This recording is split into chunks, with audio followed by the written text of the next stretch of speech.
The following may include subject matters of war, violence, loss, and adult themes which may not be appropriate for all audiences. Viewer discretion advised.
Yeah! Faraway friends! It's that time. Welcome to Darkeport. Yeah, let's do DP. We are here. We have a full table. Finally!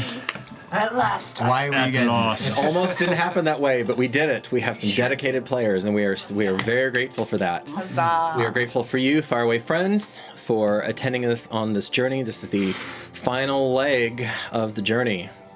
So this tale is rapidly converging. Shout out to our sister stream, Constructed Chaos. Yay! Alex and Morgan. Cheers. We miss you. My boys. Morgan may be visiting soon, but if she is over at Strahd, that won't be aired for a while, but we still look forward to that. But when they move here, it'll be so much easier. Yeah, when they move here. When you guys move here, it'll be that much easier. When you live in the studio. That's right. Right there's a cot. And Just Baby right under Toby? the table. Yo, do you have some things for hey, us? Hey, we have a Patreon, and we post cool things on there that you should check out. We had a great interview with the one and only Caitlin. We did. Ooh. The last Done. episode of that. Original art, original music, tons of fun. Go check it out. It's patreon.com/Darkeport. And after every session, some of the players stay and break down the session a little bit. Yeah, post-session debrief. Post it, session That's debrief. say, you know, what did we learn? Which you was this know, one's what brainchild. experience, Watch me you cry. know? We used to do that. Yes.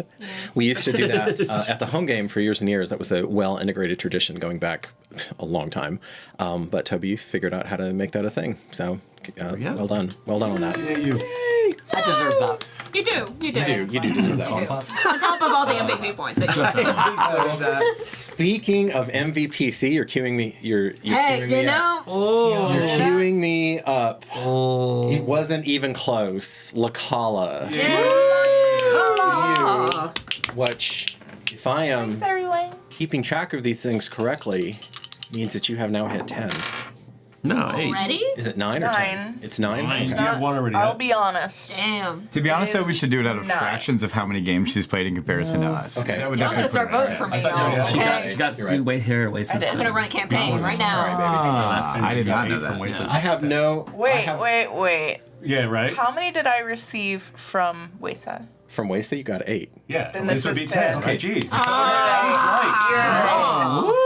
So the I far... remembered the 8, but then he pointed out I already got an MVP after my first session. So For our, this is 10. for our faraway friends, the You get a baby significance dragon of that... too. Yes. The significance of that is at 10 MVPs, each of these characters receive some sort of life-changing shift. Or life-giving? in their No story arc. life giving. Life returning. That is not part of the deal. We're playing with death here. Randy's already been advocating for that because, yes, her character made Lakala made an irreversible decision last session under extreme situation. Okay, so without further ado, The candle. Candle of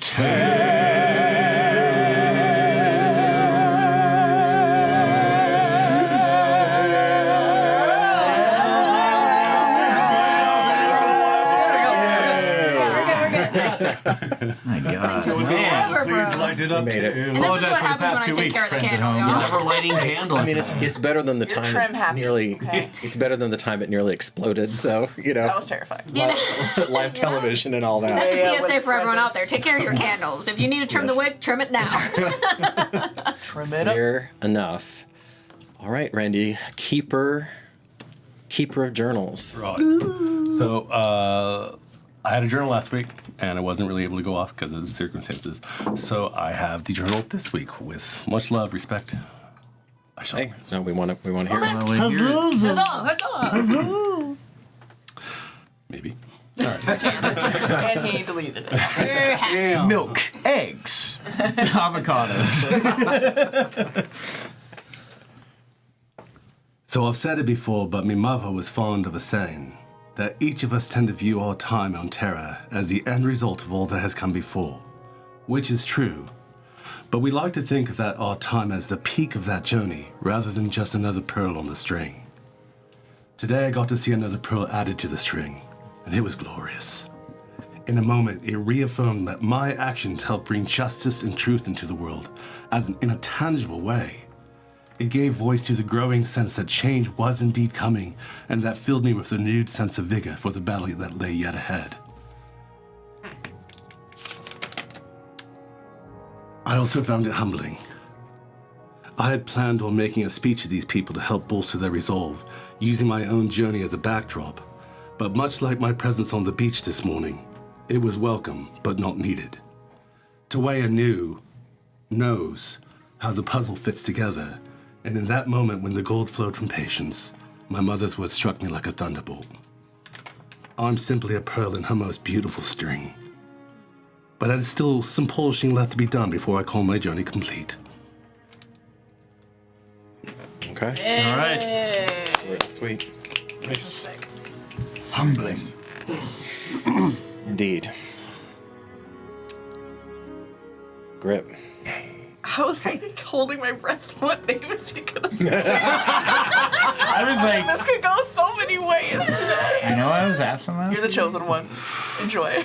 Enjoy your baby So- dragon. Get a grip, dude. There is a being of legend on your left, a Kotson, who was the stalwart defender for some 90 winters of the lost civilization, or at least the lost city, that you stand in the ruins of now. A testament to your ancestor, ? The Green Doom. However, this culture knows him by his true name of Aquetal.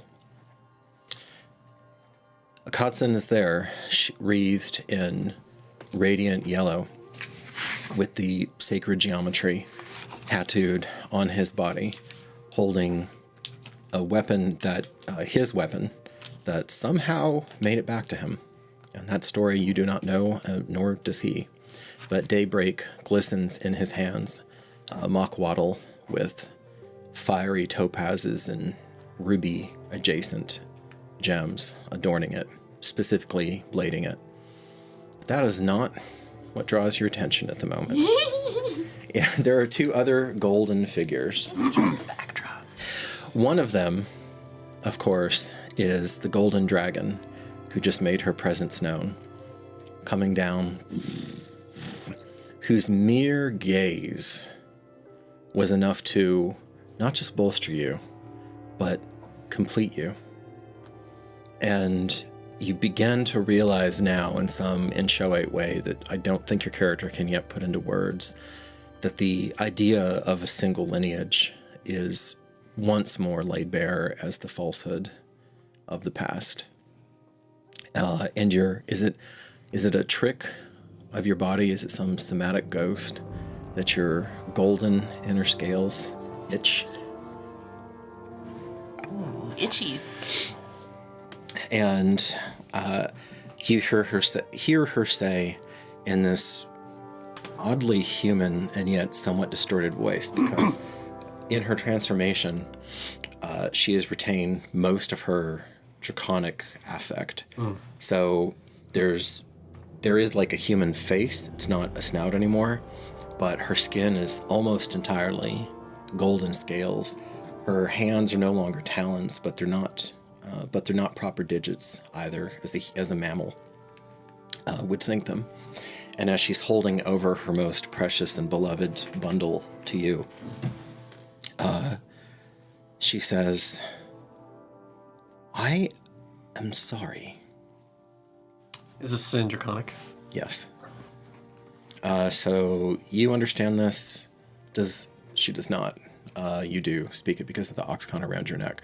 You do not know if the Urlit delegation, we'll call them, the people who Devron, you are half of, yes, who make up half. In fact, your own mother, who is the priestess superior of this culture that you have never met before this day, and you have not yet exchanged words with. No, I've not. Looks on, and she, that redoubtable woman, is not cowering, but she is also not intruding. She has literally and metaphorically pulled her cloak, her multicolored cloak, around her and has taken a step back and is just waiting, observing. So, I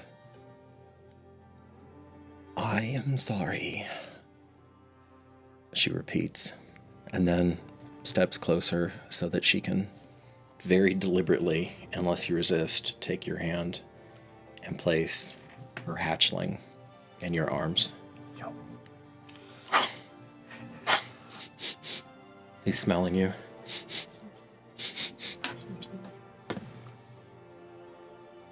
And he nestles into your golden scales. I am in a state of awe, of confusion, but gratitude and joy. There is... Toby, here. Oh my god! Melissa An painted inspiration dragon. Roll it every time you roll. Melissa painted the baby dragon for us. Thank you, Melissa. Thank you, Melissa. Yeah. She you, even Melissa. antiqued the belly, so you can. It's a different texture. Dang. Okay. So that's what you're holding right now, curled into his little tanned Does it have a horn? blanket. So first, just the appearance of this draconic figure, like, kindled something in him.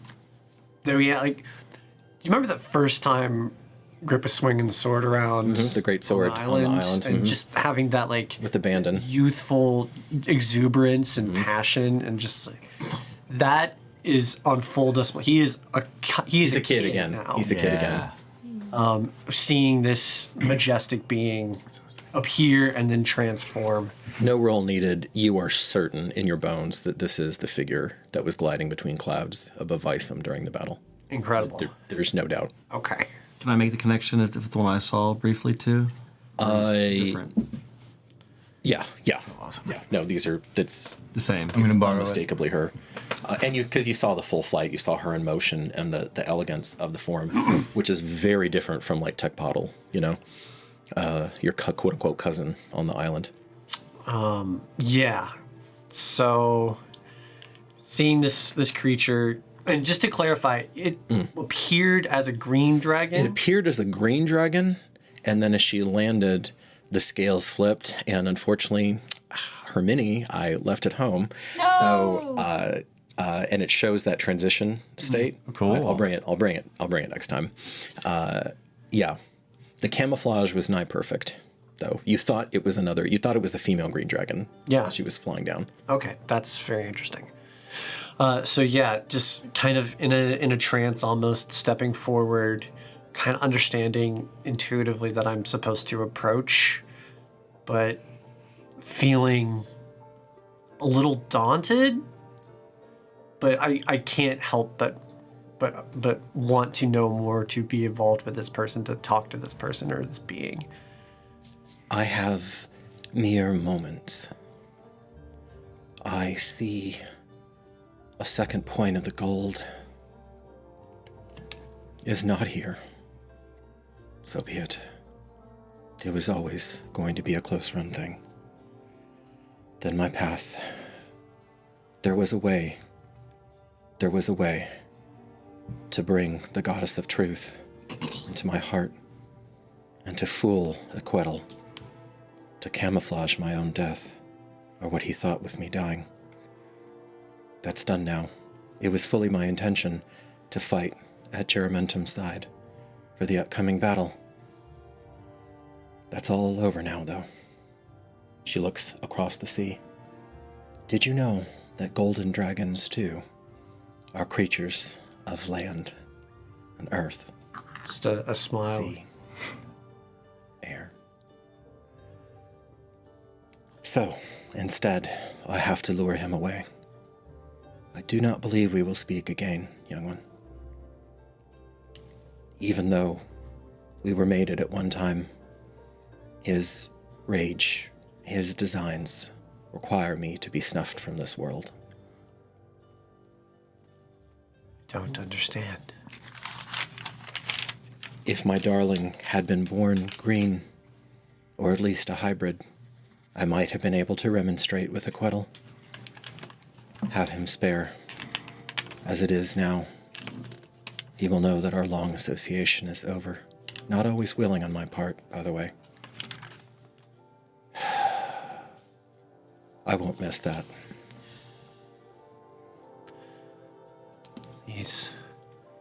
What is your name? What is yours? Agrippa. Dawn's Fire. Naeus.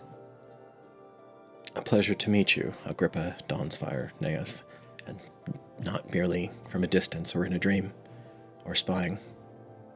I hope you don't mind that I nudged your beloved towards you. There were so many fractals, so many recursions within lines. I was afraid that he might miss you.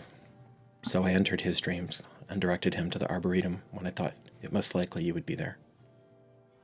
And she smiles. Emrit Zara. And my hatchling is Savapni. Savab? With a VAP, Savapni. Savapi. Ni. Ni. Sorry. She looks, and Akatsun has studied her, and then slowly drops to one knee in front of her and lowers his head.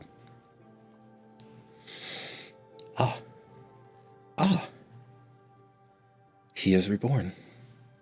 Good.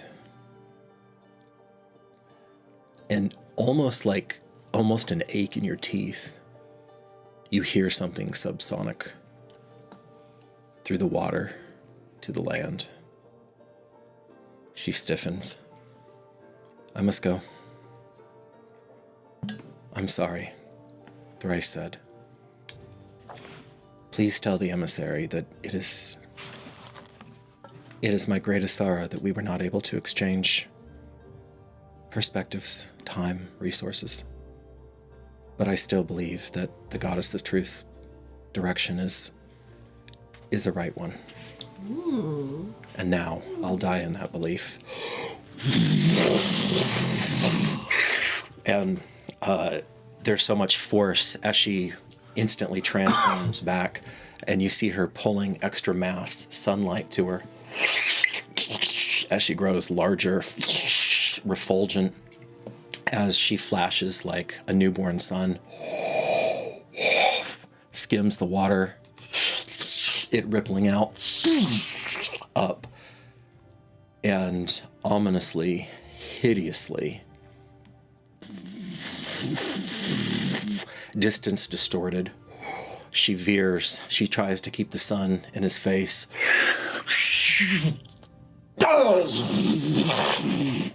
Maybe a mile out. So fucking massive that Aquetal, the Green Doom, blots out the sun for a moment. Damn. Damn.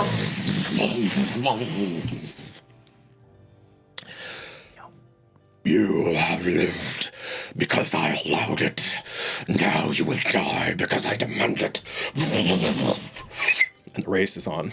Oh my god.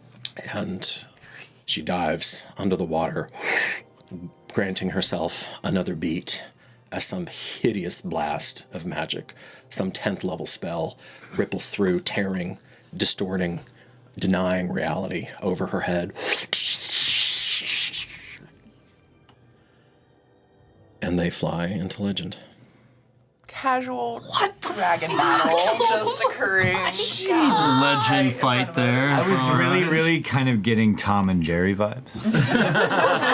But like a very, but you know what I mean though, right? It's like the smart and then the mass. Oh, so great.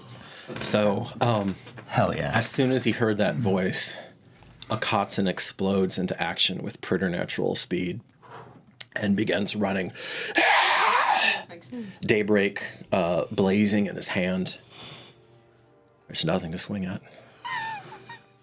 I'll reach for him. They're gone. Okay. They're I gone. just put my hand on his shoulder. And this divine construct, this demigod, is trembling, looking, scanning. It is not us he wants now. It is her. Jesus. Blasphemy. One enemy still alive. You've been asleep a long time. Grotesquerie, sister. Yeah. So obviously taking in that incredible sorry. Your mother begins to walk towards you. Go ahead. Yeah, no, this is not what you expected to find in No. the ruins. Jesus. A little baby dragon, two dragons fighting each The other. three of you give give me an insight check. On that note, I was going to say that while all of that was Yeah, happening, yeah. since Lakala couldn't understand what was being said, her focus was on the Urlet that the had people. gathered to see what their reactions were Okay. to that entire situation. Where were you directed at, Devron? Well, the final chapter of this ancient chase. The curiosity would have got me on the gold dragon, probably. I mean, most. I mean, You could actually understand the whole. I still have that. You do everybody. That's a story of legend there. You do. And my mom's still, my mother's still there. We'll get to you later. I'm There's sure a it's whole happening. dragon. Okay. see it? So all three of you make one insight check. Lakala, give me a second one, and Devron, believe it or not, give me an animal handling roll. These are both exactly the same. That's so funny. Not very good. That's to be a whopping 10. Okay, the baby seems restless, and as his mother dives off and pulls off this monstrosity, he starts kicking and nipping at you with more and more urgency, trying to shove off of you and take to the sky to chase after his mom. I'll whisper softly in Draconic. Calm, young one. Calm. Yeah, I don't feel very calm either. Surprisingly, though, maybe there's no breath weapon. There's some. Devron, as you have the luxury of watching this, not directly involved, you feel like there's some other detail that you missed. Maybe you can study the dragon at some point and revisit this. Okay, so you did not get it. And then the insight. 221s. 221s. Oh my God. Okay. I rolled the exact same thing. Corey, what did you get? So funny. What did you get on your insight? Natural 21. Oh, I haven't rolled that yet. Yeah. You want to roll my Yeah, you would have had it. You would have been enough time. I have special D21. That makes 16. sense. 16. That makes sense, Grip, that your character was just overawed. Yeah. I didn't mechanically want to give you disadvantage on that, just because I wanted you to understand it. But okay. You were studying her, so this is to Lakala's point first. As you're watching the Urlet, the delegation and the two leaders, there are just two leaders and maybe half a dozen guards, servants, etc. behind them. One of them does not look entirely Eurolit, by the way, but that's a puzzle for another moment, perhaps. And he's actually standing the closest to this priestess superior. His mom, Devron's mom, her composure is no joke, because it isn't until like, that's fine, Golden Dragon, sure, it's another day of the office, and we're going into a haunted ruin, you know. You get the sense of a woman who is used to standing in extreme liminal space, both spiritually and politically. She is used to sitting right over the fault line of causality and insanity. And it isn't until the fucking green doom explodes out from the ocean that the mask finally drops, and right along with her jaw, and she rears back. I mean, that fear is just too deep. You're literally standing in the ruins of her once great civilization because of that thing. So you note that, and then 21, 16. So 16 is high enough to get the gist of it.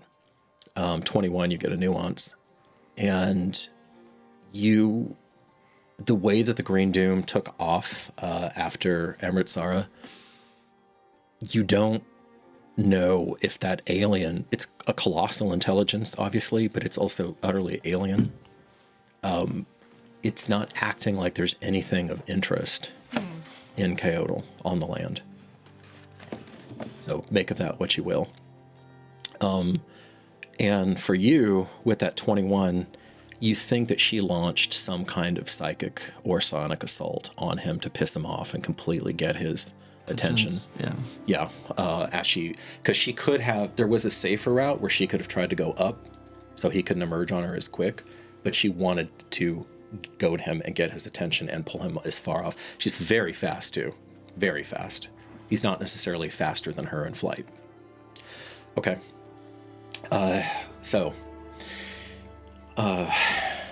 With Amritsara's gambit failed, and with no 2 points of contact with the gold, with the 21, I'll say you feel like she was maybe a cleric, maybe like their closest version to a cleric would have been.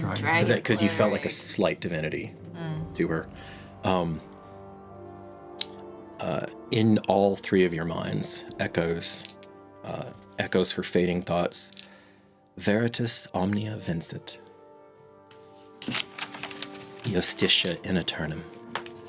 And for those of you who speak Old Speak, that roughly translates to truth always prevails, justice forever. One can only hope. Okay. Wild. Your mother actually recovers before the Exalted, mentally, psychically. Oh yeah, that makes sense. You know, and I still myself. Yeah. She steps harden forward. myself and prepare. Her eyes leave no doubt that she knows exactly who you are. She's not so crass as to just look you up and down, but you see her glance your direction, compartmentalize you, and then turn and resume the interaction. Your grace, your radiance. She addresses the Kotson as your radiance. It seems we should have some words. Exalted, I think the immediate danger is gone. Are you out of your damn mind, woman? That's the fucking Green Doom out there. He's active. He's on the prowl. Yes, Exalted, but not, I think, for us. That point has already been made, she says, as she looks around the 300 tons of shattered masonry in front of her. Yes. So, I didn't really describe the Exalted very much. He's large without being huge. Pretty tall for one of the Eurolit. But as he fully takes this kind of poncho-like, because it's really not a cloak, I don't know, maybe a stole is the right word for it, but like a male stole. But as he takes the hood fully off, you see that he's striking not so much because he's handsome. He's not. He's pretty raw-boned and well into middle age. But his hair has been, it's not so much white as if some sort of inner fire has burned away every trace of color. It's all gone. And now not to let the priestess superior outdo him, he comes forward as well, daring to come within killing distance of Akatsun, of your brother. Lakola, I'm sorry. I wasn't fast enough again. That fucking thing got away. There will be a reckoning. By the Lord of the Dawn Star, there will be a reckoning. The time will come, but it is not now. Indeed. Gold. What was Amritsara? She recognized me. I recognized her. I saw her when I was freshly activated. But what did she mean, emissary Gold? I'm Gold. But I'm not an emissary. Well, Marcus. Because remember, he's just woken up, so he doesn't know any of the other characters. He's dazed A right now. human, divine being that can channel healing power from the goddess of truth and justice. Emissary of the goddess of Toea. With respect, Devron, that's impossible. it is not. I've seen it. Humans cannot channel the gold. Some can. Only we can. Much has changed, and we will get you up to speed when we can, but That seems to upset him more than anything else you've told him, as his metaphysics are changing. sorry. As the absolute constants that he was constructed with are different now. Harsh realities. Kids There have are- phones. There are many gods stirring in this current time, beyond our culture's three. Well, I wish they wouldn't. Okay, that was a little petulant. That was great. He looks priestess superior. You of Okatla's line. I am your radiance. How blessed that you notice these things. May we parley? That is why we come. Indeed.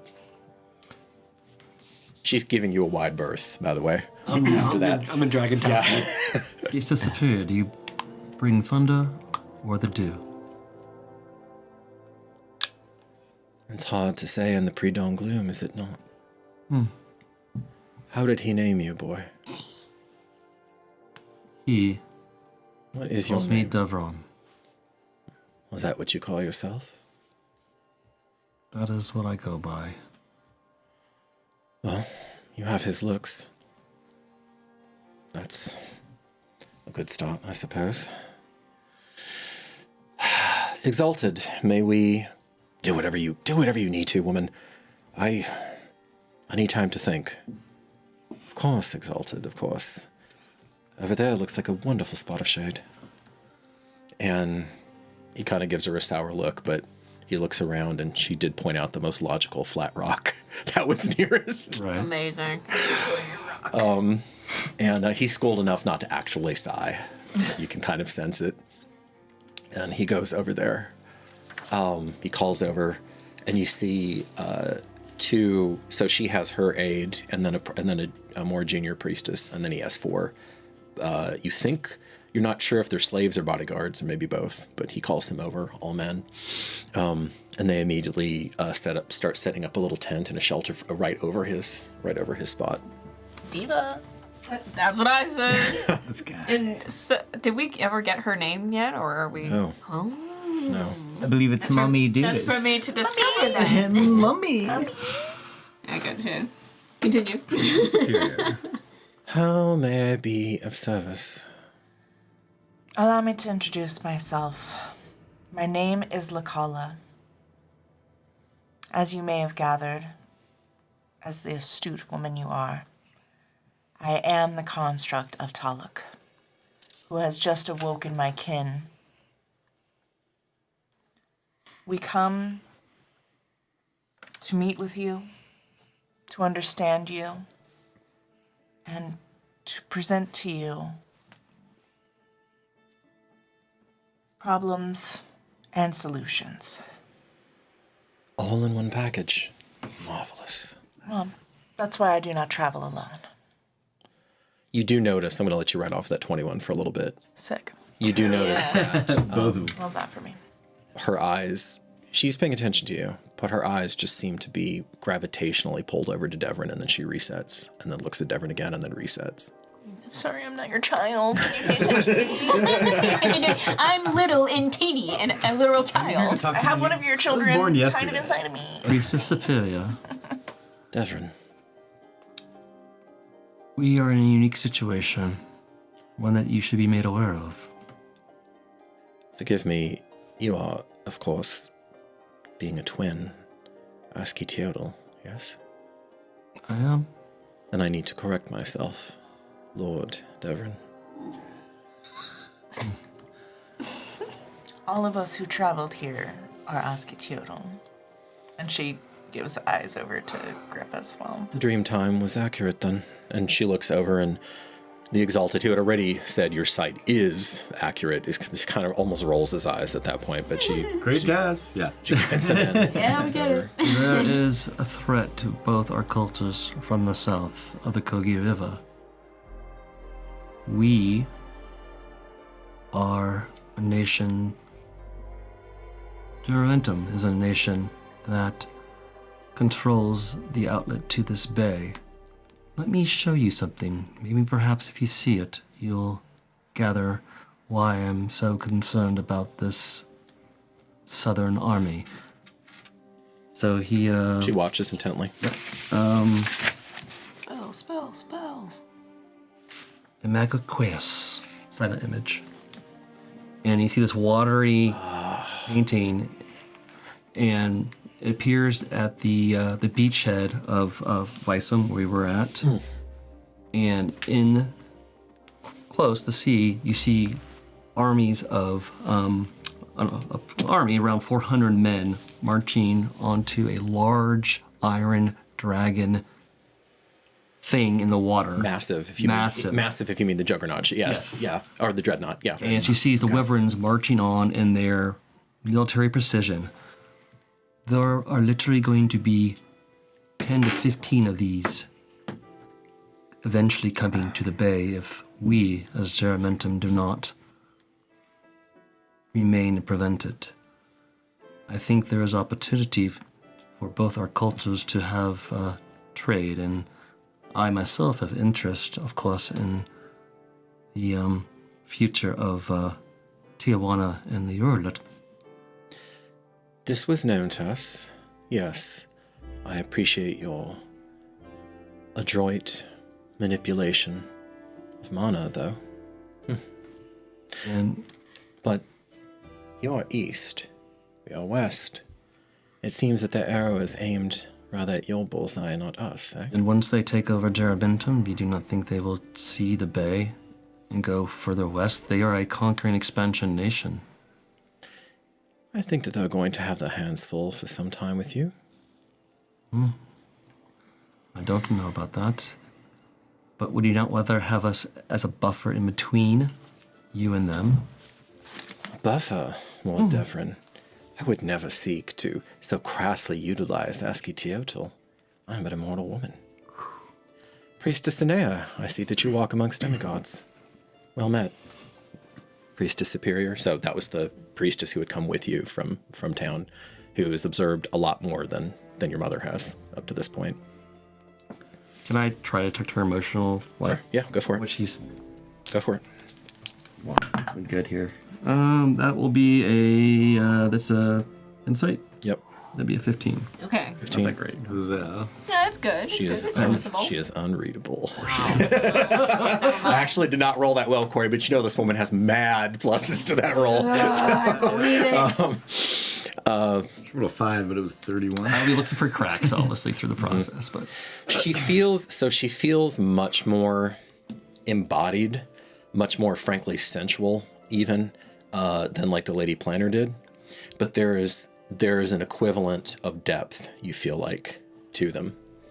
So the Lady Planner was the leader of House Tyranix at Vicem, and a formidable lady, and like considered a political genius. And she looks at both of you for a bit. Your Lord's Seneschal is quite persuasive. Rutilius at Vaughan. He awaits travel, word, pickup in our current capital city. I'll admit, Teowani is beautiful, breathtaking at dawn and dusk, but standing in these ruins reminds me of what we once were, doesn't it? It does. And you, daughter of Taluk, god of rain and life and the arts, do you have any other perspective to add? I do. I came to be in the waters not far from Germentum. I was born of the sacrifice of one called Wesa. It's not one. It's my sister. Really? Fascinating. Her sacrifice allowed me to come forth. But why would Taluk place me there? Why indeed? I found myself amongst a group who quickly made land on Germentum, the first land I had ever seen. I had no reason to care of this place or their plight. I was born into this place for one reason, to usher in Taluk's age. However, he sings to me, you see. This is how he directs me, through music. And the very land I stood on there was singing to me. In that place, I began to experience miracles. I am part God, you understand. I don't use that word lightly. I see things that are fantastic, and I know from whence they come. I witnessed a miracle that could not be of one God. The convergence of many. A damaged, broken woman became an innocent child before the eyes of hundreds there.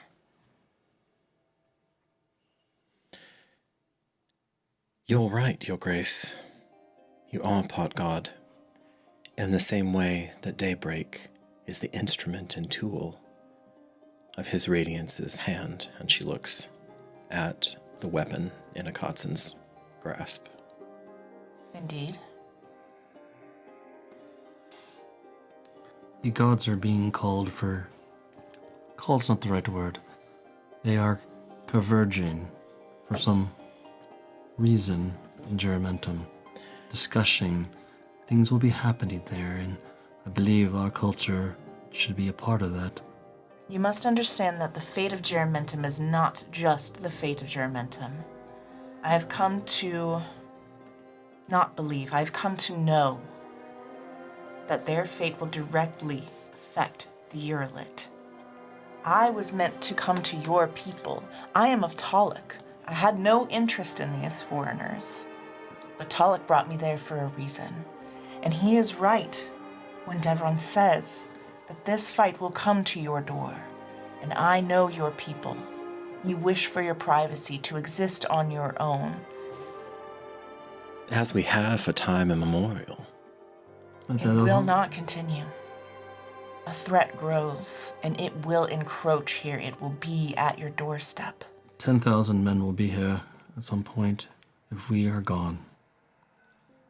I know nothing of that place, and I gain nothing from saving it. But I was there barely a day, and I know that this is what is needed and what is right. It is why I was brought from that ocean onto that land. We come here with many voices. The Lord of Germentum could not be with us as we have to prepare for battle at any moment. They are marching on Geramentum. But I also present to you Agrippa, Dawnsfire, Neas. I must offer some sorrowful correction to your Grace's narrative. It is, of course, and she pulls herself up with her pride, very much the age of Tezcatli. Indeed, priest is superior, but life is Tulloch's charge, just like death is Tezcatli's domain. To feed the latter, though, we must have the former. And what age, Exalted, do you believe this is? And he steps up as she forces him into the conversation. He comes over. He says, what I note is that this absent lord's cloak isn't around the construct's shoulders, divine construct, Exalted. The construct's shoulders, or around your own prodigal son. She smiles thinly at him as he forces that in retaliation for her getting him up out of his shelter. And he walks. Lovely dynamics at play between them. He walks over to you. Odd couple. And Lakala and Devron, go ahead and make insight checks at this point as he gets within like Yes, bodily sir. distance of her. Yo. That will be 20 dirty. Dirty 20. 23. 23. My furry. Okay, so she continues to be unreadable. He is not unschooled, but 23? Yeah. This bitch. yeah, no, she continues to be unreadable. Damn. He is schooled, and you still don't get a clean read on him. But the thing that leaks out is, even though both of them, are like well into middle age, she's probably younger than him, but I mean they're both mature adults. There is a continuous push and pull, and almost like a small, quiet, sustainable storm that goes on between them. You don't know if they're lovers or something else, but it kind of has that feel to it of instability. Like a dance of lightning and thunder. And that's just the way that their bodies respond to each other. It's not really anything on their faces as they get within proximity. She's going to latch onto that a little bit. Okay. So she's going to be continuing to pay special attention to their dynamic. Yeah. So now you feel the force of personality from the Exalted. Just to be clear, all of this is in the Uralit language. Yes. Which I do not speak. Yes. He does not have the tongue of our language. Priest is superior. Oh, well, that's unfortunate. Well, I suppose there's only so much education you can do with the barbarians. You haven't been there very long. She looks and he shrugs. Well, I suppose there's one way to get to the truth of all of this. But I've found that you people in Geramentum are squeamish about our ways. There are places that we can go in the soul that lies are impossible, that things get laid bare. We, of course, are trained from birth to endure these sorts of things. You, him, not so much. Do I read this correctly, that he wears the cloak Yes. of your lord? Well, actually, is it on still? I left it in the boat, but It was on a boat, yeah. Oh, it's in the boat. Okay. Boat in the scrolls room because we had swam. Dude's wearing it. Okay. No. So, but you would intimate. So he still says that, but it's metaphorical then. Yes. But there's maybe a little bit more doubt. So it's more like, I take it that he's the one who wears the cloak. Yes. He comes to speak as Lord Titus himself. He eyeballs you as the head of his civilization. He is much greater, much more mature dignitas, probing yours, but actually feeling something. Huh. I'll give a respectful bow. He gives you a bare inclination of the head. And the priestess superior spreads her arms. I did, of course, prepare for the eventuality. Of course you did. I brought the sacred vapors, Exalted. If you would like to travel to the waters of Amoy, I would be honored, delighted even to facilitate the joint journey. Do you, Devron, Lord Devron, you do speak the barbarian's tongue? I do. Excellent. I'll translate. Okay, so there's a bit of back and forth. I apologize for placing you in this awkward position. It's really not fit for an ASCII teotl, but exigent circumstances. We're amongst other teotl. It needs to be translated. We are here Indeed. to ask for your assistance and are curious what your needs are. I am merely an advisor to the great, exalted presence before me. I have no power and but little influence in our All right, girl. Can I roll another insight on All right, girl. Yeah, roll that insight, please. Oh my god. 21. 21. Damn. Devron just rolls his eyes openly on that. Thank There's God. a little leakage there. I like it. There's a little leakage there, and even she can't completely keep the irony. And I look at my mother and His smile. reaction to her saying all this. He leans over and he says, "Aren't you just adorable?" And he gives her a horrendously patronizing kiss on the side of her head, which she doesn't even respond to at all. I love that. Continues to stare right at you. Bro. And This rules. she takes a step back, and since she rolled very poorly, you catch her eyes flit from you, and her priestess there, the younger priestess there, who is not Senea but came with her party, is actually carrying something with her. It's this beautiful lacquered box.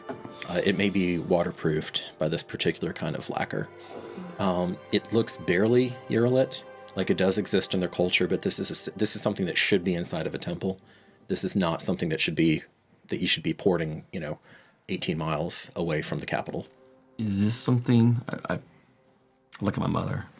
Is this something we should do here or back at home?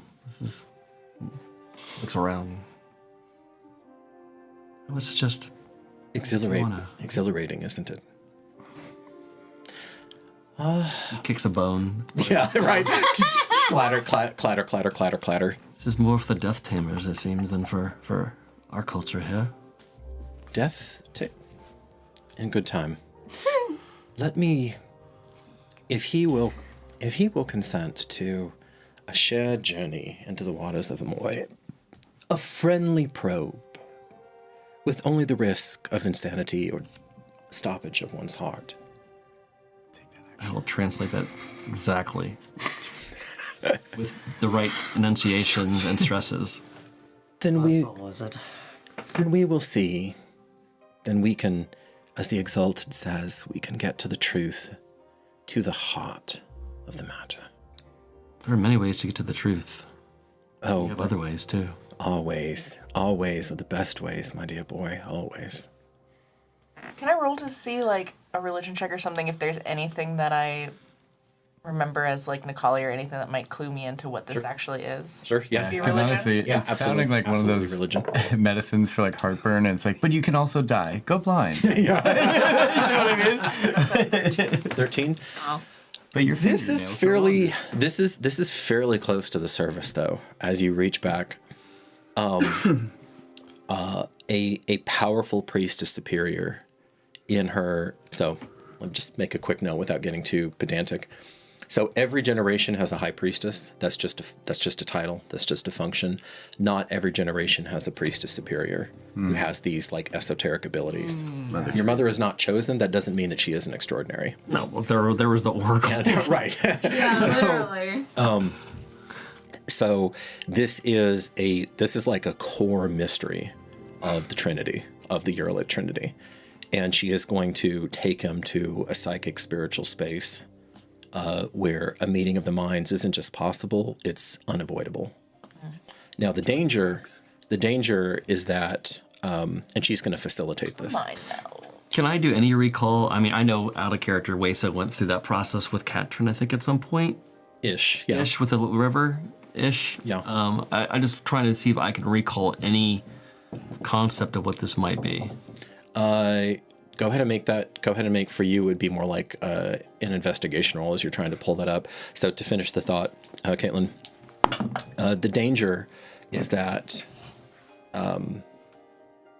he can be overwhelmed by the Exalted's presence. You know Grip is not weak, but this guy's had decades of experience on him, and you're certain that this is like part of his core function, in the culture. She'll convey Okay. all of that to him.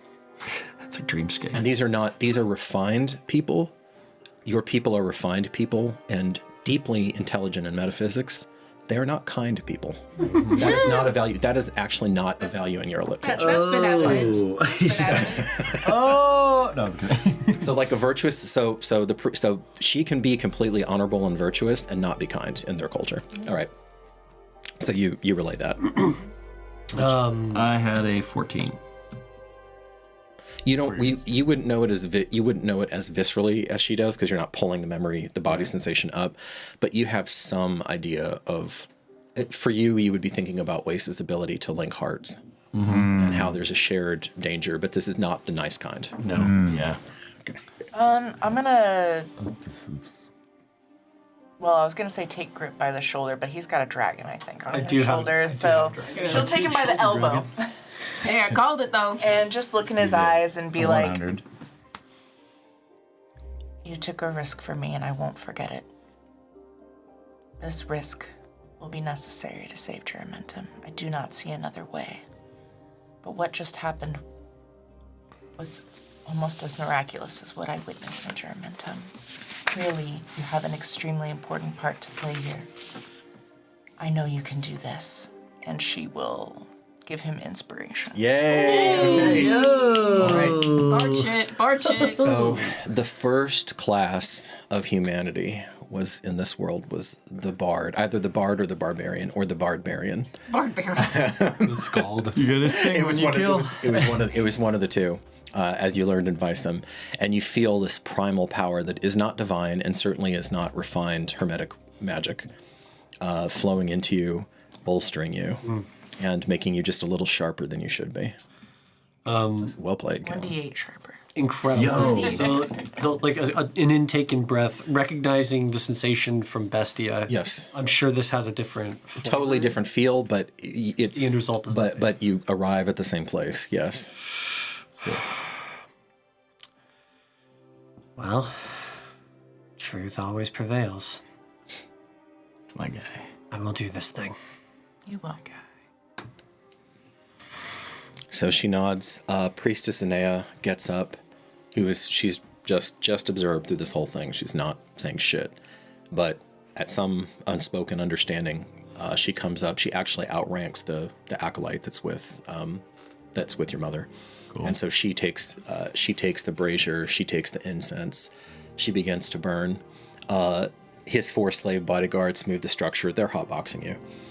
And they move the little portable tent over you. And you are encouraged as the sickly sweet jasmine, something much, much older and deeper, begins to burn in there.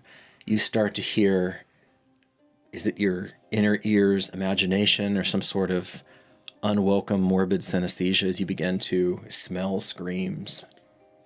And I love smelling scream. your body vibrates. You were remembered, and you were reminded, of course, that Priestess Zanea only speaks your barbarous tongue because she swallowed it from a distilled Kuind, and who is bilingual. Yummy. Delicious. Yeah. There's an orb you'd be all over it. Hey man, don't tempt me. So you feel Devron's mother expand herself, put herself into the vapors, coiling around you. So which two are going in this? Well, the two, him and the Exalted are in there, and then she's kind of in the threshold now. And sure, why not? The tide goes out for you now. And I'm looking at the Exalted. Okay. And I'm just giving him the disadvantage. I'm not going to do anything else. That is disadvantage against wisdom. You have to. That's a cast, though. That is. It is a cast. Touched by, I say it, but they're all in the heat of whatever. They're going to know that you're casting. Kind of. It's always the same reason why I always just like, we'll see him. I have to look away. Yeah. The only way you could get around it would be subtle spell. Yeah, subtle spell. Yeah. I just know if they were distracted in the moment where they were really. I mean, they're doing this other aspects. He probably is. The other priestesses that were watching, they're gonna know. What's up with the guy that's not Yerlit? What's he been up to this whole time? He is shadowing her. And he honestly looks like he might be a Yerlit Old Empire 2 Rivers. Okay. But he's just been kind of hanging out. So you feel her, you feel them, you feel this terror, this unrepentant, unanesthetized brutality, this refined brutality, this dance of violence that has been the Yerlit for so many ages. Inhale. Your mind starts to turn, and she has a psychic presence as she weaves the subtle energies and begins to bring the two of you in this altered consciousness, you and the exalted Ottel, together as given names, Ottel, ATL. And she calls out your name, she calls out his name, invoking the power of that, and then binds you together. One quick clarifying question. Is Baby Dragon just on my shoulder? He is against you. He's he doesn't like the smoke, and he crawls. Can I try persuasion and calm him and keep him calm? He crawls down. Make an animal handling roll. Handle that animal, baby. He's not technically an animal, but he's animalistic enough. That'll be an 18, I believe. Animal handling. 18. Yep, 18. Okay, that's good, Corey, because we were about to have a baby dragon incident. Oh God. And so Undercana, come here. He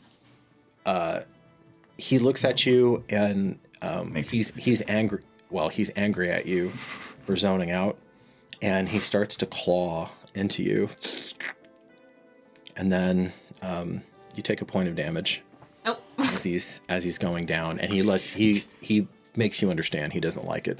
Aww. But he hears Draconic, and he skitters down. Come here, little one. Let me show you some entertainment, and I'll And almost like a chicken, like where he's not completely confident. Little guy. He kind of flies into you and bumps into your legs, and then scurries up your ablative leather. Like that. And tries to. Well, he doesn't. No. The shoulder is too exposed. He tries to get. He tries to get inside of your, inside of your stomach. And nuzzling in. Yeah. Different. This is different. This is a very different instincts from Ohinder, from the green dragon. The green dragon would have breathed on you or something if it didn't like it. Probably. I'll wrap my cloak around him and give him a little bit of snuggle comfort that way. And 18. With an 18, he likes that. So cute. Yeah. No. I mean, he curls in, and you feel him shaking a little bit. Oh. And there's a little. You hear in your mind, Mama? Mama? Mother? Mama? As he's sending out a telepathic signal. There's no response, and you can hear it. I'm deducting his attack is probably psionic too. He's not old enough. He's not old enough yet to focus that. He doesn't really know how to do that. Yeah. I thought you were gonna be like, my mother's a bitch. I know. Yeah. Okay. She is. We'll see. We will see where you land. Little dragon. Having done her duty done. The priestess superior looks at you, and now finally, she doesn't look at you as her station. Walk with me. And Yathasasti, let us speak. she turns. And she slips her hand into the crook of your elbow if you allow her. Sure. Dragon on the other side? Yeah, dragon on the other side. Yeah, she's not going to stick her hand on a dragon. Of course not. Why would you? Very far away. Oh no. We're back. We're back. What are we doing? Very far Your away. guys' is dragon. Yeah, Jesus. I love it. Marcus. I'm gonna take a little breather. This is stressful. That was a lot. You guys are crushing it. This is stressful. Titus. Echoing in your mind You don't know why it's tinged with tragedy, but you hear a woman's voice, not Tuea's, beautiful, more of this earth, maybe a halfway house. And she whispers to you, Veritas omnia vincent, istitia in aeternum. And an answering whisper comes from both of your souls. Truth always prevails, justice endures.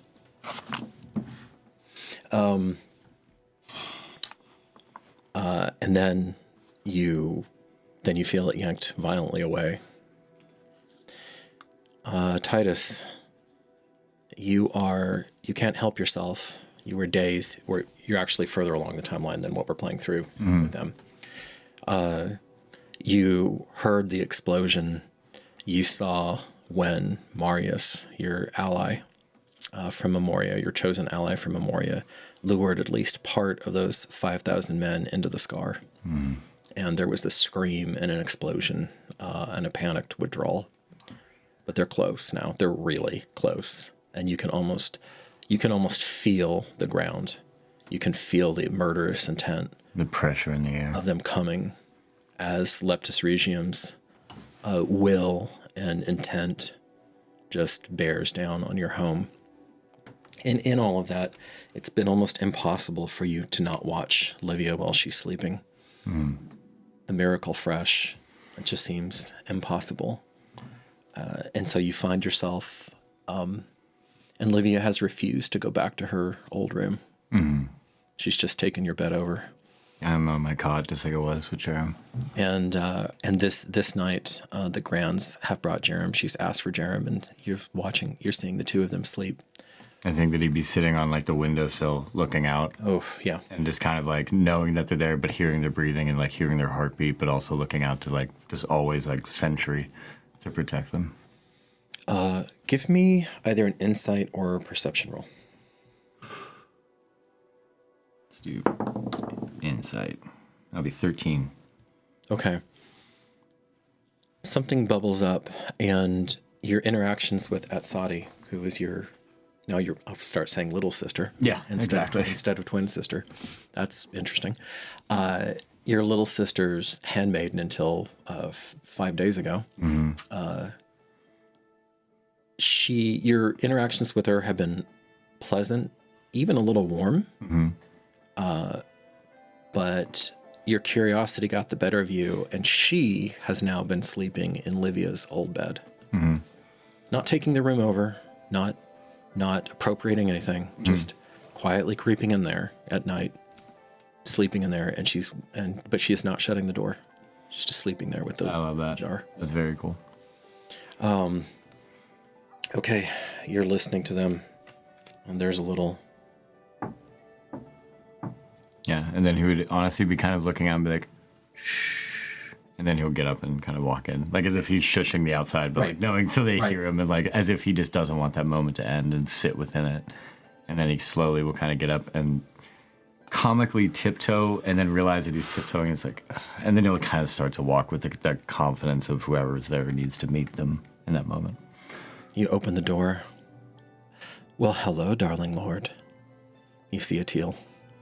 Oh, great! And Awesome! Within that, he's going to be like, In your bedroom. and then he's going to slowly close the door behind him. right. And suddenly the sound dampens. Yeah. Walk with me. Oh, I just love this. Yes. No. And then he's gonna slowly walk, and I think we'll just kind of like make our way silently within that to then going out to like the keep side of like where Olivia kind of had her moment. So a teal, when I say a teal, what I actually mean is the host body of the old stitched together host body of what used to be a very handsome Kuan Mand. Think Iroquois. And he has long green hair, which is a fail-safe sign of the old type of chosen, the old type of person who could level, superhuman person, walking along. And this is the avatar of the god of twisted love. And your immediate family has a rather complicated relationship with him, as does Agrippa's. And as he's walking, you notice that there's a little figure next to him. Papa, it's so boring. Do we have to stay? And you see a little midget Rajad. Yeah. He's going to go, shh, shh, shh. Like, it's honestly very odd that, because Titus, honestly, I would imagine that he's feeling as though that this is a dream. Sure. And he's kind of like treating it as such. Sure. Where he's like, this is the immoral enemy. Dream or nightmare. As opposed to like the physical threat within it, where he's like, I have to meet it the way that I am and who I am. So he's just kind of. No, I totally get that. As you're walking through, so the Rajad, formerly a terrible enemy of the group, you see that. I'm not even going to give you the verb, but you just see that something looking very much like her, but maybe about the age that Livia is now 9. Yeah. Is going there. It has muted red skin. Her eyes aren't quite so vivid anymore. They're a little more dull. She's clearly still not human, though. Yeah. And instead of some sort of slinky, little black dress number, she's got on a nice overalls. She's got on a nice little ruffled affair, overly. More like something you would see in Fang Prime in the Empire capital, not all the way out here. Yeah, and I'll do a small retro. I'm actually going to go down into the hall and kind of towards the kitchen and be like, are you hungry? I'm always hungry. Make our way in. So you go down, and she says, well, at least we're going to be able to eat something. I'm famished. Papa, you don't let me feed anymore. And he says, now. 2 more days, and I don't want to wait 2 days. Well, you're going to wait 2 days. You're either going to wait 2 days out here, or you're going to wait 2 days in here. And she plops down, and she looks at you. Do I know you? Fatherhood looks good on you, Attila. And he just kind of like immediately like it kind of goes over as if you're dealing with what I'm dealing with. It's a very skewed version of that. But well, I can't have you having all the fun now, can I, Tidy? Tidy, not tidy. So, how are you enjoying the lay of the land? I feel like this is the only time I've ever actually been happy here. He looks over at the infamous pantry that your sister slew your father in and held a terrible secret for 3 winters. And Titus will look over at it and just see it as a pantry for the first time. I'll just like, sure. Well, you're just coming along nicely. I have to say, it's an impressive bit of resilience from you. But I suppose there wasn't so much up there anyway to reorder, and he knocks on your head. Titus will go, Got him. Drag him. I guess if he's hollow inside, as he knocked. So, I just have to ask. My ears are burning. Why did the big bitch bend all the rules and give grace back to your sister? I mean, that's just cheating. That really isn't fair. It's not. Shh. I'm so sorry, Rajad. Is life not fair? She says, my name isn't Rajad. Oh, what is it? I don't think. Is it Papa? It's not, but we'll talk about that later. You haven't earned a name yet. Same with my ward. And he says, I truly am curious, though. I mean, all this thing... Here's the thing, Tidy. You just can't imagine how ineffably, unutterably dull eternity is. And yet somehow the moldy oldies just sit around, age after age after age, doing absolutely nothing. And I'm in the world of muscle and blood, I'm hustling, I'm moving and shaking, I'm getting involved, I'm getting my hands dirty. Shucking and driving. And all I kept getting is slapped down. Where is the humanity in this? They keep saying I'm a callow god, that I'm like a teenager. But the truth is they just want to sit around on their laurels. And now the big bitch changed the rules. That was a fair and square Warlockian contract. And she just dissolve that crap right out from underneath me. Make it make sense. I guess I could try. Do you want a contract? I've got one right here. No. It's a nice power up before the coming battle, if you'd like. When you're talking about eternity, I don't really like the idea of that. Well, I had to try. It's fine. No. and he just he just shoves it away. Yeah, with the contract with the floating It's quilt. like, I didn't want to go that route with you anyway. Yeah. You're much more entertaining like this. I like to be entertaining. So, If I was to make sense of it, and I prefer if you stop calling her that, but I think it was probably because of you. You did one good thing. me? Yeah? I don't blame this on me. No. But you helped someone with your contract. I am always helpful. I am a helper. I know, but you had a little light in your help. Okay, well, elucidate. As you would. You saved her. Tell me how I'm wonderful. Oh, you are the god of love, right? Well, twisted love to hear it talked about around these parts. Well, in every other part, pretty much. But All the parts. I am horribly misunderstood. You like contracts. You do not understand how hard it is to be me. And you like semantics. I love semantics. And I'm playing semantics counted against you. I am playing this wonderful. You did something that was actually supposed to save someone. And you did. Well, I wasn't trying to save her. Never rebirth. I wasn't trying to save her. But you did. You know what the problem is with this? Really, when you get down to it. Wine. And then Titus is actually going to start pouring. I just like. Damn, that's actually pretty good. Because remember, the column fruit here is like perfect. You know, it's better. It's better than the capital. It's even more. I'm sure. And you're Reynolds wine. I'm sure you make most of your contracts. It just comes out like It's not wine. as good as that. It's like, He says, no, the problem with all of this is that no matter what low down dirty thing I come up with, you humans always manage to go one lower. You would think, I mean, I have a superhuman intellect. I can be in 20 different places if I want to be. I can know anything that I focus on. Can't know everything. You know, I'm not like a board and what fun would that be? I can't even imagine being a god of knowledge. But here we are. Yeah, Titus was actually making faces at the little Oh, with the little guy. Yeah. As And you're, it's as like, you're doing that. like as if they're having a conversation as old friends. Like he's listening entirely, but it's just like She looks at her papa until she thinks he's not looking, and then Amazing. Stellar. and she starts impatiently drumming her heel. Like She gets you. she's sitting on the table and she's impatiently starts drumming her heels. all those says- things considered to then bring us back to here. You made a contract, then in turn granted her happiness after her rebirth. Her rebirth wouldn't have happened. She would have continued to be destroyed emotionally, physically.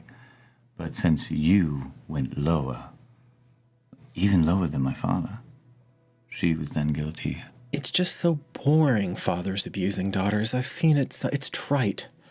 I wanted to see something different. I wanted to breathe a little life into. That's all I'm trying to do in this world. Is just breathe a little life. And you people fight me and fight me and fight me. That old withered husk sitting in his hut. Well, thank the gods, it's now burned. I mean, I guess thank me, but you know, it's burned and everything. But like, he spent his entire pointless little life throwing the ontological table over, and look what it got him. But an immortal life is far more pointless than his.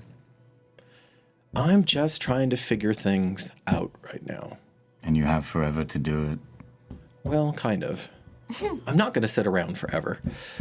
I don't know what I thought speaking to an ant was going to do for me. You know, I'm really looking forward to that pretty little priest's body. Oh, not like that. Get your mind out of the gutter. I mean, sure, like that. But I mean, also, but also, okay. He's like, I wonder if I can get drunk. You know, this would be an interesting night to test that on. This body is just, you know, it's a little musty just between you and me. It's got to go. It's last century's model. I've been made aware, and he looks down at the little Rajad pointing at his nose, and it's just like, She looks at you yeah, and just getting increasingly hostile. yeah, I love that. And he says, Papa sees that. Sees what, Papa? And ding, ding, ding. She smiles, and it's just the picture of demonic innocence. He says he's going to lose, his little wager with me. And then I get a fresh body. And more importantly, much more importantly, jokes aside, I get his experiences willingly. I get his perspective. I think Do you some good? Tidy, yeah, won't do him a lot of good, but, he'll be screaming inside of me for all eternity. That part is fun for a couple decades. Tidy, I think this might be it. I think I might be done with the most, manifesting the whole avatar shtick. Maybe there is some wisdom in just not being down here in the muck of it. No, well, you at least will have a show in a few days. Oh, that's not my show. I mean, I will have a show, sure, but... Teal, it's the show. I'm sorry you weren't invited. I'm pretty good at crashing. I know. The bleachers. There's gonna be Roth, the mistress of the bloody soil. I know. A lot. Mm-hmm.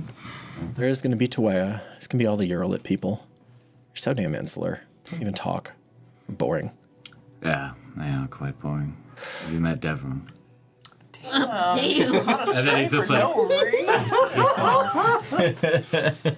I think he's being sarcastic on that one. I totally was. Maybe Never heard that. He would have laughed. better than you think. I haven't just sat around in Germentum, I know. Zahar has been a feasting ground for me. He smiles. Yeah, I'm sure they love you there. Well, I need to find your counterpart. I know he's trying to stick his beak into my affairs, so as delightful as this has been, he stands up. And then Titus will actually stand up, kind of like he's like, Doubt it.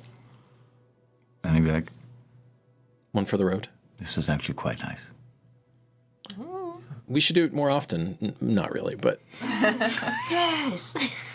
you feel him peer into your mind.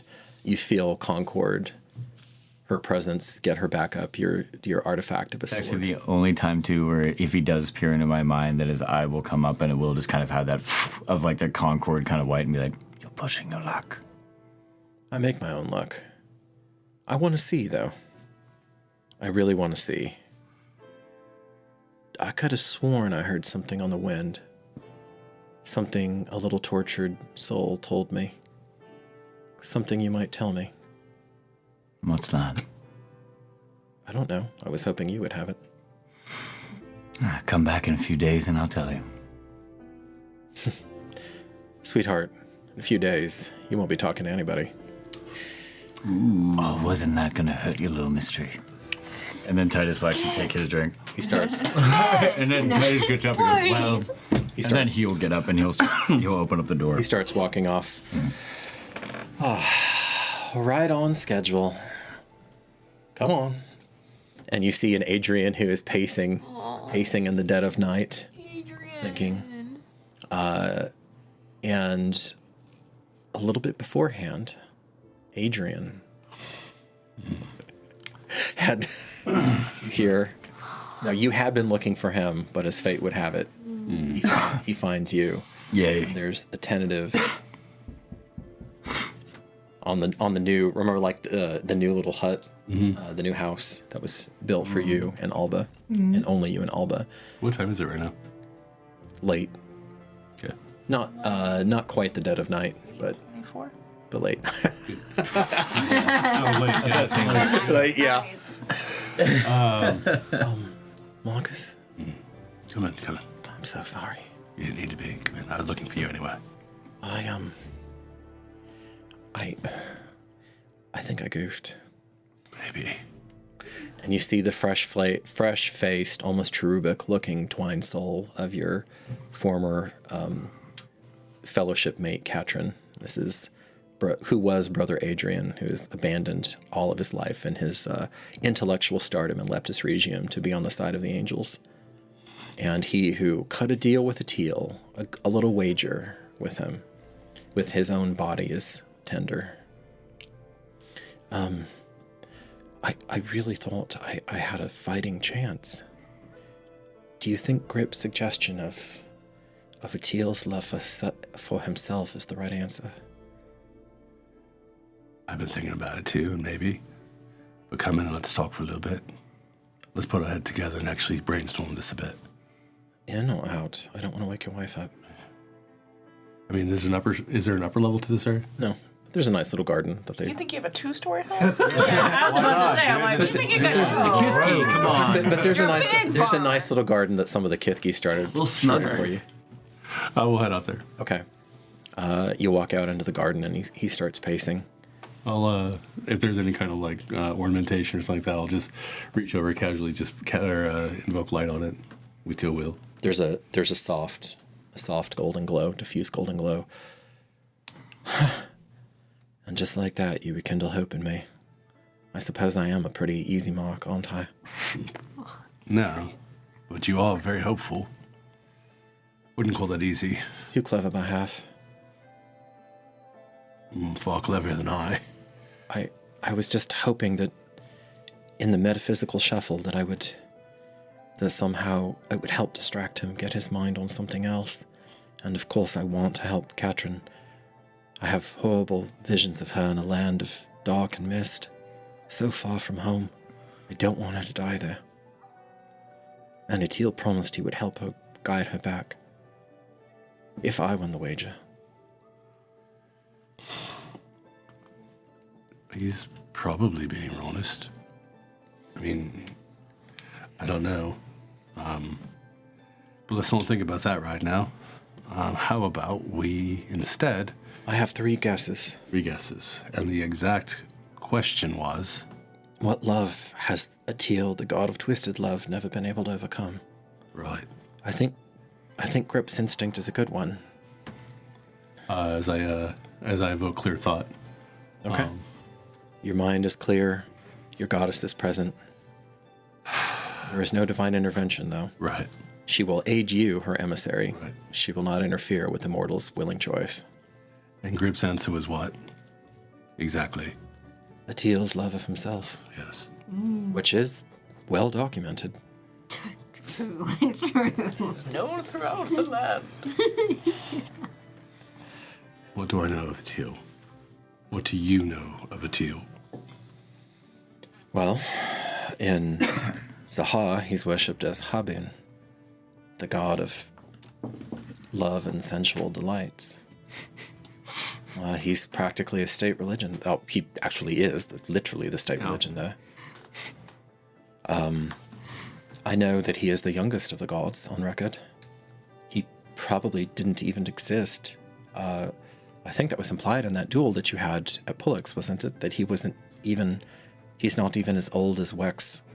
Yeah, because Was. the person who stabbed him had, Something from that time, and Yeah. it hurt him because it was older than him. So he's very, very young for a god.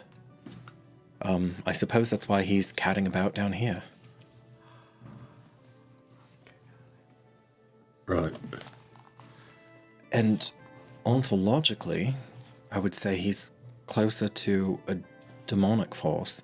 I don't mean that as a slight. I mean that his behavior is. I mean, demons and mid-powers do contracts and wages and that sort of thing. You're the goddess of truth. Even a mature goddess such as the Aloyatar would not indulge in such antics. So, I keep coming back to the idea of your twined soul, Adrian. It may not be the right path, but it feels important in this situation.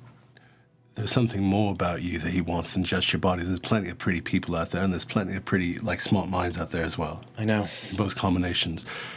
There are not plenty of twined souls out there. Diminishingly few. And that's what he keeps coming back to me for. What can we find out about this specifically? Oh, bloody hell. That seems a rather obvious path to think down. I just can't... If he wins, he is not going to be twined with Katrin, is he? No. I don't know. Okay. That's a correct All answer. right, I'll get to my honesty in a second. I don't know. Metaphysically, she might understand the difference between the two of you and reject it and just sever the tie. She's smart and brilliant, and she was born in the river. Was I so colossally stupid? That No. Stop. Let's not go down that path right now. It will do no good for either of you. It just puts you in a panic, and that's not what we need right now. Right. Okay. The twined soul. Is it possible he could have one? Probably not, because he doesn't love anybody that much, except himself. He wants insight into it, though. It's a phenomenon he hasn't encountered. That has to be part of it. That has to be why he agreed so readily to me. Can I make my first of insight while my stuff is going? Sure. Yeah. And you can renew. I'm not going to keep harassing you about it in this scene. You can renew it as you need. It's technically 1 minute, but Not that time. okay. I mean, still a 13, but... Not great. Yeah. All right, twined souls. So I've only heard 2 encounters between you and Katrin, and between Grip and Drisley. Marcus, I feel the need to walk, Let's walk. and I feel the need to tell you the truth. Please do. It's tonight, rather before the first, as you so artistically put it, rosy fingers of dawn stretch forth and reclaim the day. And that's when the answer is supposed to come. He starts walking toward the keep. Okay. All right, faraway friends. Oh my god. Already? That is where we will pause the tale, but we will jump right back in. And one way or the other, little baby Adrian's fate is going to be decided before we are finished tonight. Bye-bye. All right, see you at the other end of the intermission. Thank you so much. And we'll see you then. Bye.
Welcome to Constructed Chaos, a D&D live play channel where you get to control the game. Join us on Wednesdays at 7 p.m. Central Time for our in-person live stream that allows you to influence our adventures in major ways, from alternate plot points to rerolls to absolute chaos. And tune in on Mondays at 7 for our brand new Chat Plays D&D format where you get to roll the dice and pilot the characters themselves straight from the live stream chat. And between it all, there's tons of homebrew content and guides that we release every single month. So be sure to subscribe to the channel. And until next time, go out there and make some chaos.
Huzzah! Faraway Ole, friends, ole. welcome back. It's gonna be okay, okay. So sorry, HD Styles, we missed you. We missed you back a while ago, so thank you so much for the 5 gifties. We really appreciate that. Yes, Thank you so sir. much. Appreciate that. Take it. All right, let's do it. There it goes. Short and sweet. Short and sweet. Yeah, that was great. Just like you. How to make it up. Dude, that's your Nice. wife. No, I'm kidding. Nice. What did you say? Mitra, Oh, yay, me. you've been cheating on me. Here we go, Max. Now the real show begins. Orb time. Here's You're sitting in your tent I have one. with a nasty little orb, with a nasty big orb. It has an even nastier, bigger demon, an actual demon. and a inside of nastier it. attitude. And Abeyance is its name. And it's not pleased that you have not been attending it as the orb bearer's duties prescribe. Sorry, I have a life. Yeah, literally. I can smell them on you. I'm sorry I have other things to attend to besides you. I know that they're lesser souls. You've sullied our relationship by bringing them in. I disagree that they are lesser, but, do you? That's because you're losing perspective, Mitra. Am I? What little perspective you had. Okay, now that you're just being mean. Don't you care about me? I do. Don't you care about all the summers that we've shared together? Oh, God. Don't you understand how important it is that we communicate with one another? Do I have to communicate with you at every second of my waking life? You're literally the orb bearer. It's very good. Yes. The answer is yes.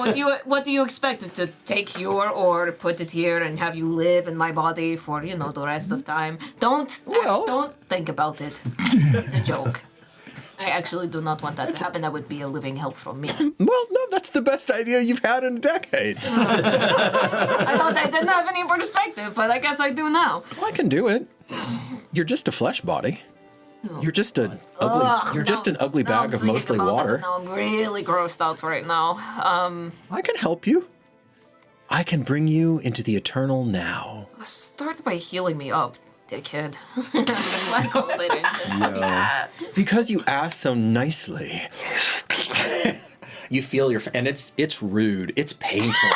There is no Just how I like there is it. no warmth. It's not needed. There is no anything. It is just grab your metabolism and jack it through the roof. And it makes you gasp with overloaded sensation, honestly, as you can feel your sinew and flesh knit in seconds. Just imagine Pippin holding the Palantir, just like, okay, how are you? So the way that this works, you are 5 points underneath your maximum, because remember, he is never going to heal you all the way. That's pretty good, though. That's pretty dang good. So now I have to do math in my head. Oh no! Oh no! -5. Didn't have done math back. Minus That's a hard 5. one, right? hard. Yeah, 2-year-olds. So that's we're fine with that. 20. Thank you. Thank you for doing math for me. well, you've reduced me.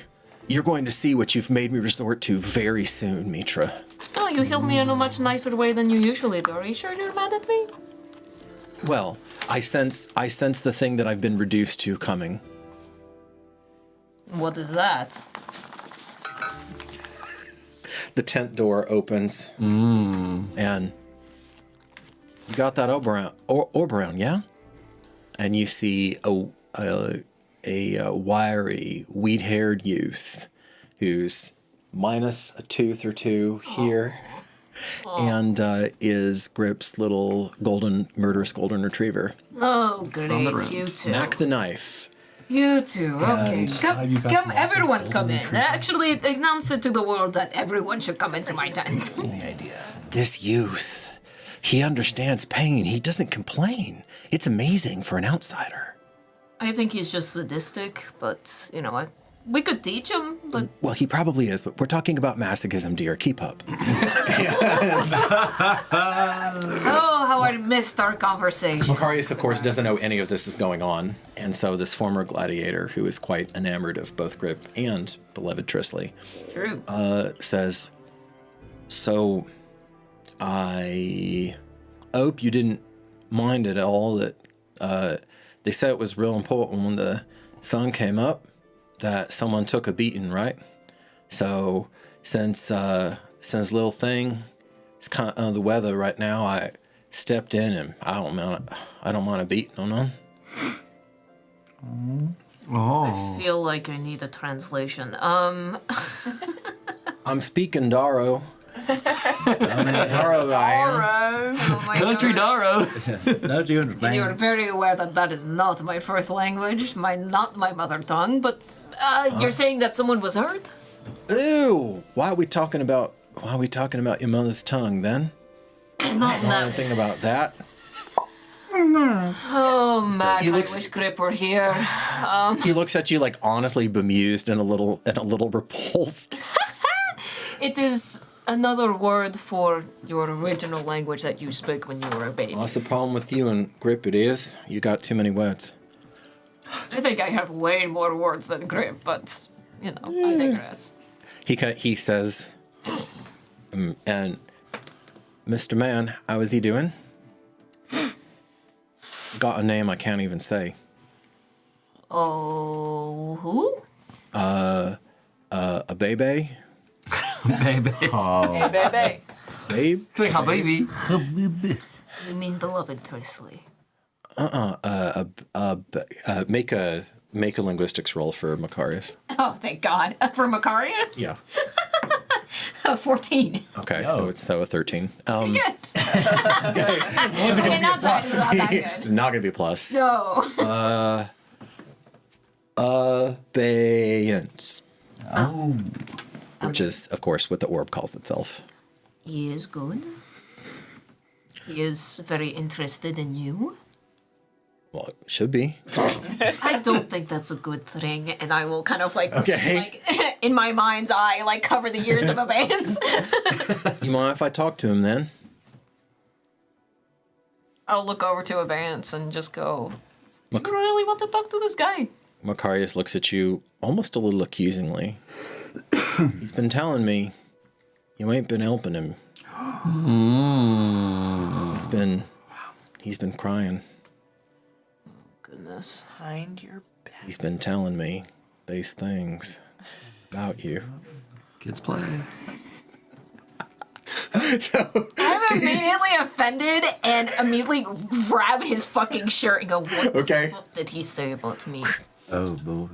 Make an insight check. With the big boy. Do I want the big boy? Yes, okay, you it's do. an insight, right? I've just been looking at that big boy. I know, all right? night. I want to see it move. It's such a fun dice. Oh my God. I'm sorry. That's my fault. You did this to me! Sorry. Okay. That Okay. one. You're not one. All right, you're staring at him intently. And you feel too late. You feel like the tension rising up in him.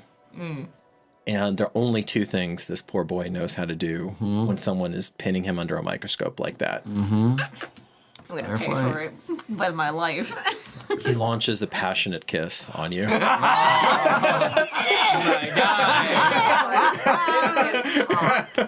Disgusting. I'm immediately just going.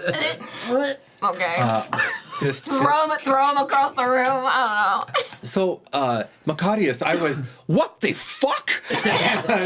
As your Enamorata fist Ashtiani, the most powerful of the Death Tamers, walks in. Oh, this is. Oh, this is going to go great. And I'm so happy. I'm she here. says, you have about 5 flickers to explain yourself, boy. She started and she did. I most certainly did not. Explain this. Reprieved. I tried to intimidate him and he fucking kissed me on the mouth. That is what happened. Well, she is kind of adorable when she gets mad. Oh, not you too.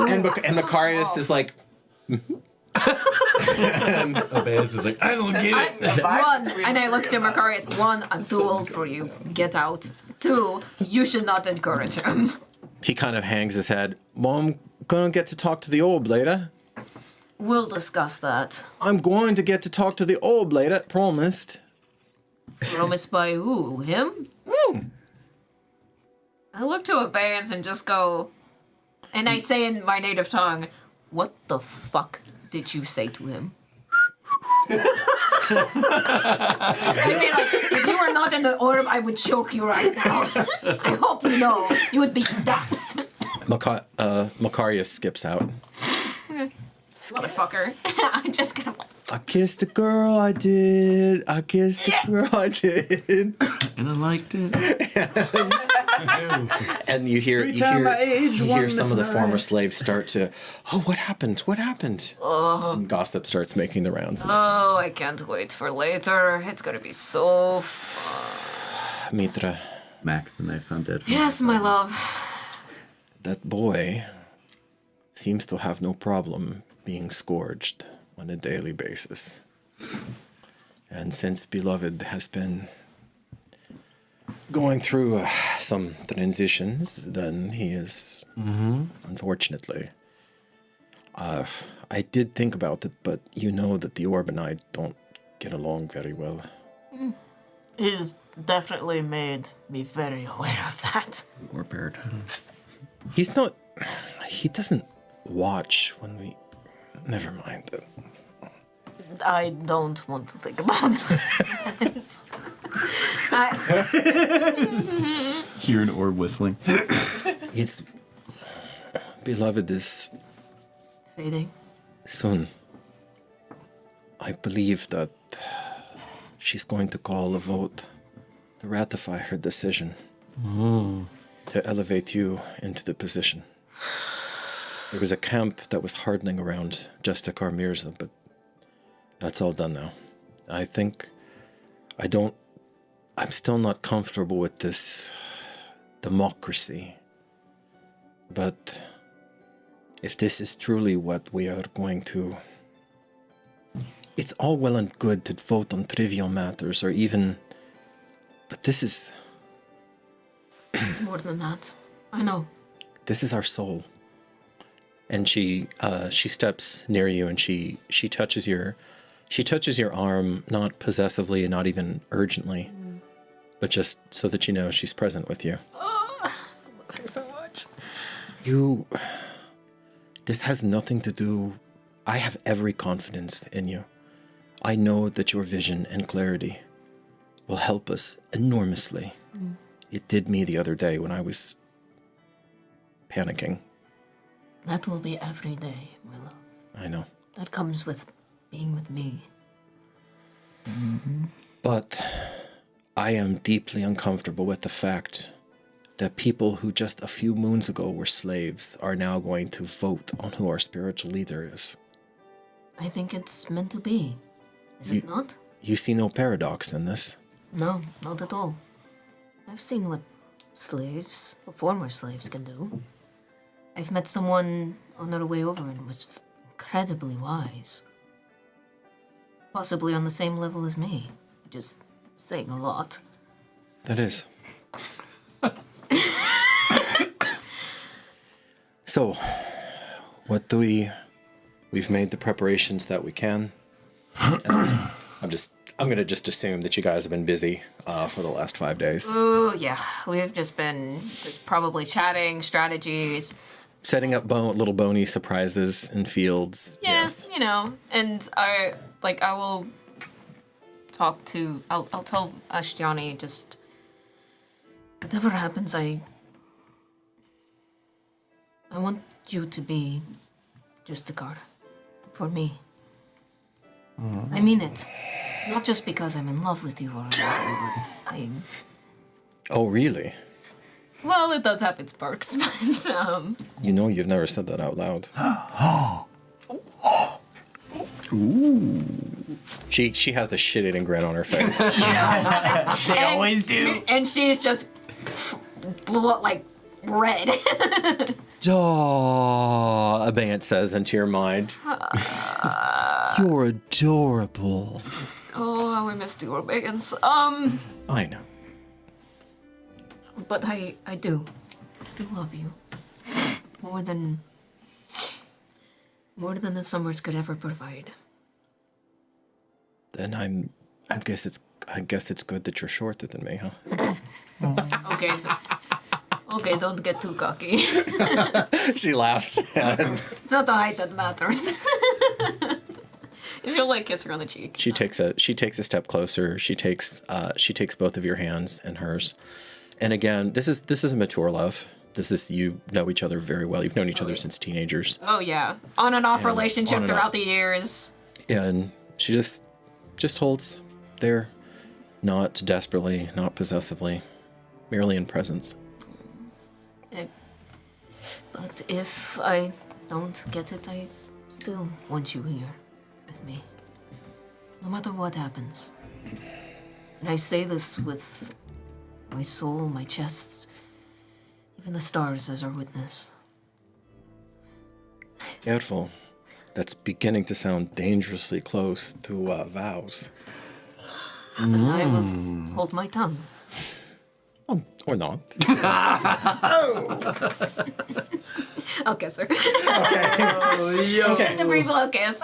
Oh, you got Mac on your mouth. We're gonna see. Ew. Caitlin! Why'd you ruin it? Why'd you ruin it for Why me? does it taste like a lizard? Stinky fox. All right. Okay. I'm going to skip a little bit of time.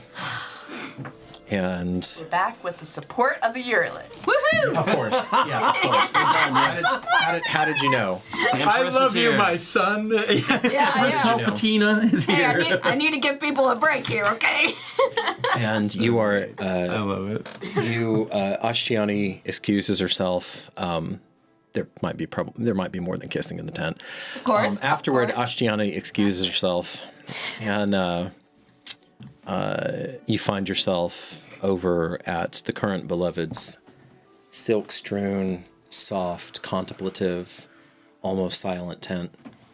And you see the baby dragon, the baby green dragon, Mohinder, Oh yeah. is nuzzling her right now, and as her hand is just kind of on the pillows, Mohinder is trying to lift the hand up, and then you see him bite into the soft silks and trying to pull Drisley upright. Mohinder, I'm sorry. I'll go in and help her. Okay. What are you feeling? Probably not good, but better. Diminished. I figured. I don't know if I don't think I'm going to be able to hold on until Habibe returns. I had so wanted. How ironic. I used to be able to see hundreds, sometimes thousands of threads reprieved. And now I'm about to run out of time. I'm like holding her hand too. She gives you just what little squeeze strength she has left. I'm going to call the vote at dusk. This is our way. Okay. The boy Macarius has been gracious with his body. He has gone in my stead. He does not understand the depth of his offering, but that does not mean that the offering is not true. I've assumed as much. I think he would be suitable, but Beloved, I believe that Abeyance might be a bit of a bad influence right now. Drisley actually lets out a little laugh, a little pain laugh. Oh. I don't normally talk like this, reprieved, but you think? For I have thought Well, and thought. that is putting it mildly. And yet, he does seem to have an affinity for the orb. utterly different from thine, of course. But A bit more savage, a bit more teachable. do you think you could guide him as the orb bearer? You will not be able to do both effectively, as beloved. Oh, It's too much even for you. I believe that I could. I think it's my responsibility nonetheless. And Oberius demands it. I don't think he would let me hear the end of it, Oh no. but it could be done. I'll do it for you. There was a dreamer. She came to me 2 days ago. We spoke. If I transliterated her name correctly into the waking world, it was Amrit Sara. I think she was a dragon. Her presence was draconic, but different and yet somehow entwined with the green lineage. I can no longer peer into these mysteries, but their blood has long since mingled. I'm going to call Fist Ashtiani in here. You know how she loves tales and lore of the dragons. I'm going to tell her everything that I learned from Amrit Sara before I... Also, You don't have to think about it right now. she smiles. Just live in the moment. Indeed. There's going to be, even with my limited sight now, the girl. I was wrong. Beautifully wrong. It's not going to be the Lady of Geramentum who follows her path now, is it? Probably not, given what happened. But you found another. Perhaps the person who I always meant to. Her handmaiden. I did sense something from her. Days, as soon as we got here. Her essence was curious, strange, and Mitra. She is deep in the grace of Loyatar. And she doesn't even know it. And that kind of pain is sadism. Please tell her. I no longer have the strength or the time to guide her through either. I will. Thank you. I've interacted with her before. I think we just got off on the wrong foot. I sense her curiosity, her need. She is not going to be a beloved, and she is not going to be a Justicar. I think she is going to be something that does not yet exist in our world. And that might be... Do you know of the nature? It will be revelatory intelligence, bodily intelligence, not of the mind, and not martial. But I can no longer see as far as I once could. I hope that helps. No, it does. Greatly. Thank you. She's like, kind of like holding on to her hand. There's like an icy shiver, and you can feel the body temp. You can literally feel like that chosen quintessence just bleeding into the ground now. And I will like kind of bundle her up a little bit more. Yeah. Like maybe You put another fur over. Like gently like caress her head a little bit in more of like a very like not like a motherly way in a sense. Just like she spent like her whole life with her. That's just a bit of comfort. Mitra, I'm sorry if I never told you that I loved you. Don't get emotional on me now. It's just not our people's way. We are supposed to be beings of the spirit and of the mind. But I find myself thinking greatly upon love in these final days. This final day. But beloved, we can be emotional. We can be. It is the fiber of everything who we are. Then that is your blasphemy to examine. My trailblazing days are over. I will not live to see the dawn. or rather I will die with it. As the sun, as the earth wakes up, I will sleep. I feel that now. I am so sorry, Agrippa. Habibe. She's holding her closer. I am terrified for Mohinder. He is intractable. He is bonded to me. He will go berserk. And if Agrippa is not here, I don't know if you will be able to contain him. But the alternative is unthinkable. I have faith. I think you'll take Mohinder to heart. If he gets here, but if he's not here in time, you may have to put him down. I refuse. He's the last piece of you that I have. He will not understand. He will just know the psychic shockwave that the thing that he bonded to out as a hatchling has been severed, curtailed, extinguished. Green dragons are greedy creatures. He will not accept this. He sees me as his treasure.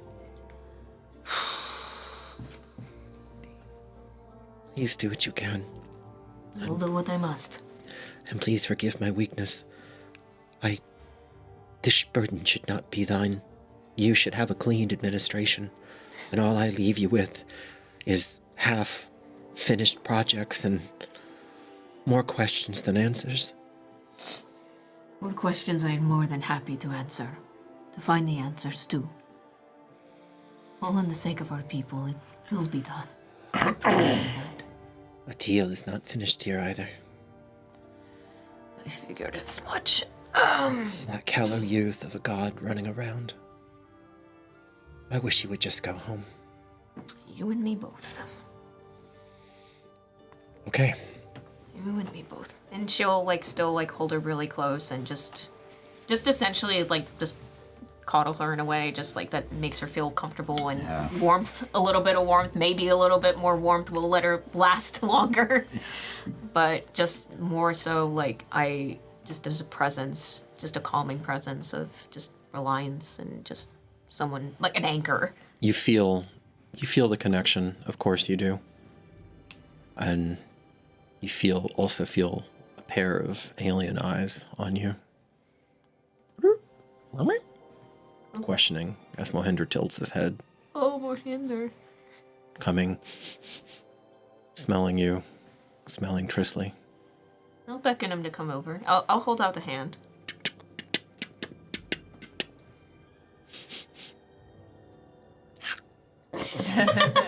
And he goes and he positions himself right on Trisley's side. Of course. And he does not understand what's happening. Oh, buddy. Oh, buddy. Okay. You better come back and adopt that dragon, mister. Rip. What? What? Leave me alone. Let me solve. You find yourself in the grave digger's domain. Mists, marble, unyielding granite, unknowable doorways.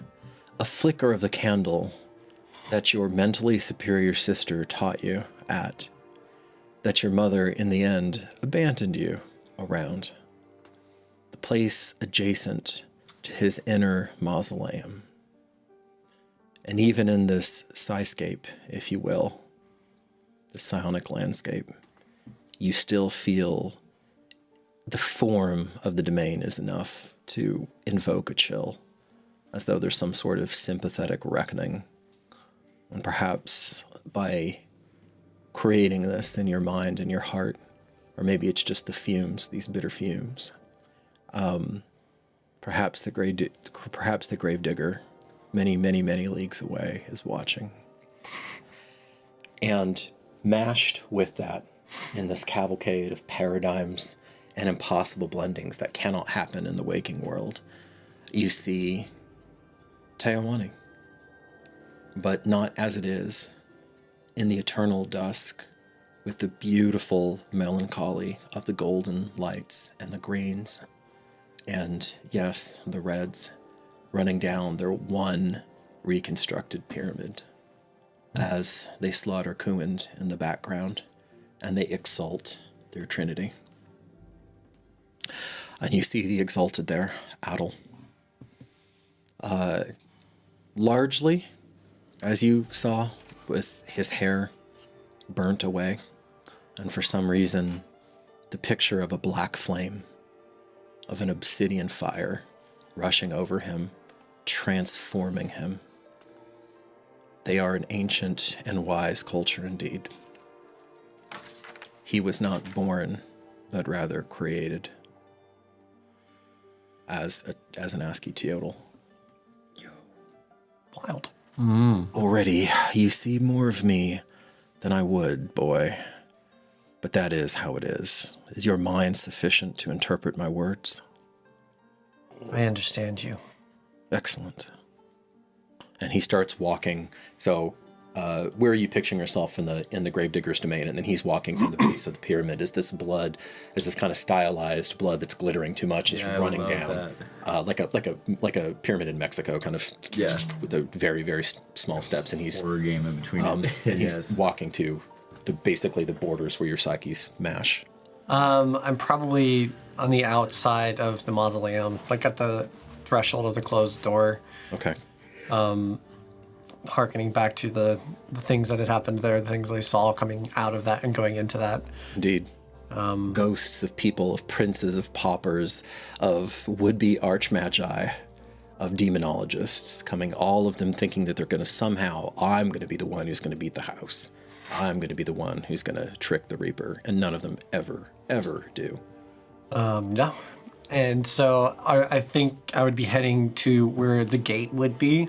Right. And that would be the point where our threshold. So you meet him at the shore. Yeah. Very cool.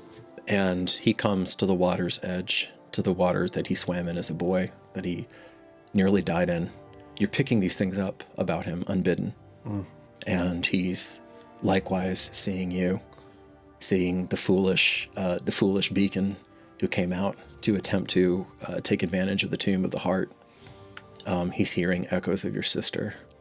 You see so many he's killed, and yet he remains.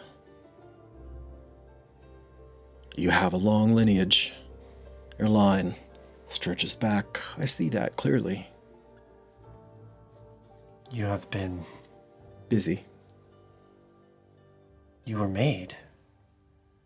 I was accepted. You are familiar with Priestess Danaea? She went through a much lesser version. The Black Flame, Tezcatli's kiss. It transforms or it consumes, obliterates. I was the one that the Dread Mother picked. And she picked well. You are mighty indeed. I stand on the shoulders of my people.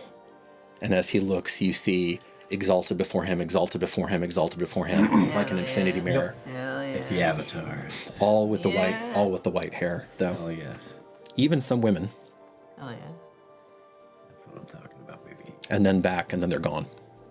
Your lineage is strong. I feel it. Why are you bringing these troubles to my shores, boy? Because the troubles will come. So you keep asserting. I see no evidence. Some radicals, some malcontents that trying to stir up trouble. We have survived this way since before the Empire was a blight on this continent, and we will continue long into the annals of history. The rules have changed. Again. The ground has shifted. So you continue. And you feel a charisma, a force of will equal to yours, you know. Yeah. I do not speak in exaggeration. Geramentum represents an existential threat to those who have ruled for thousands of winters. Well, then maybe we should throw in with them. There is no space for any that is not them. No, of course not. At least that much is true. We know how outsiders deal with us, and we know how we deal with outsiders. Yeah, I was thinking the same thing. Yeah. Yeah. My leg. If Geramentum falls, they will turn their eyes to you.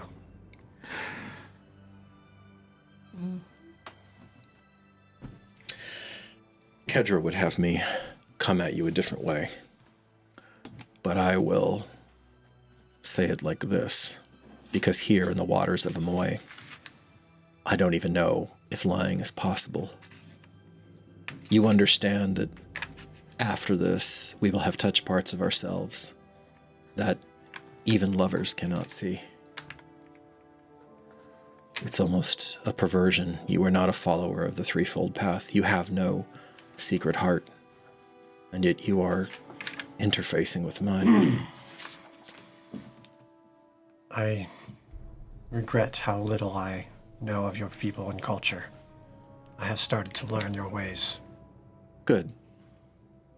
Perhaps there is some pathway out of your ignorance then.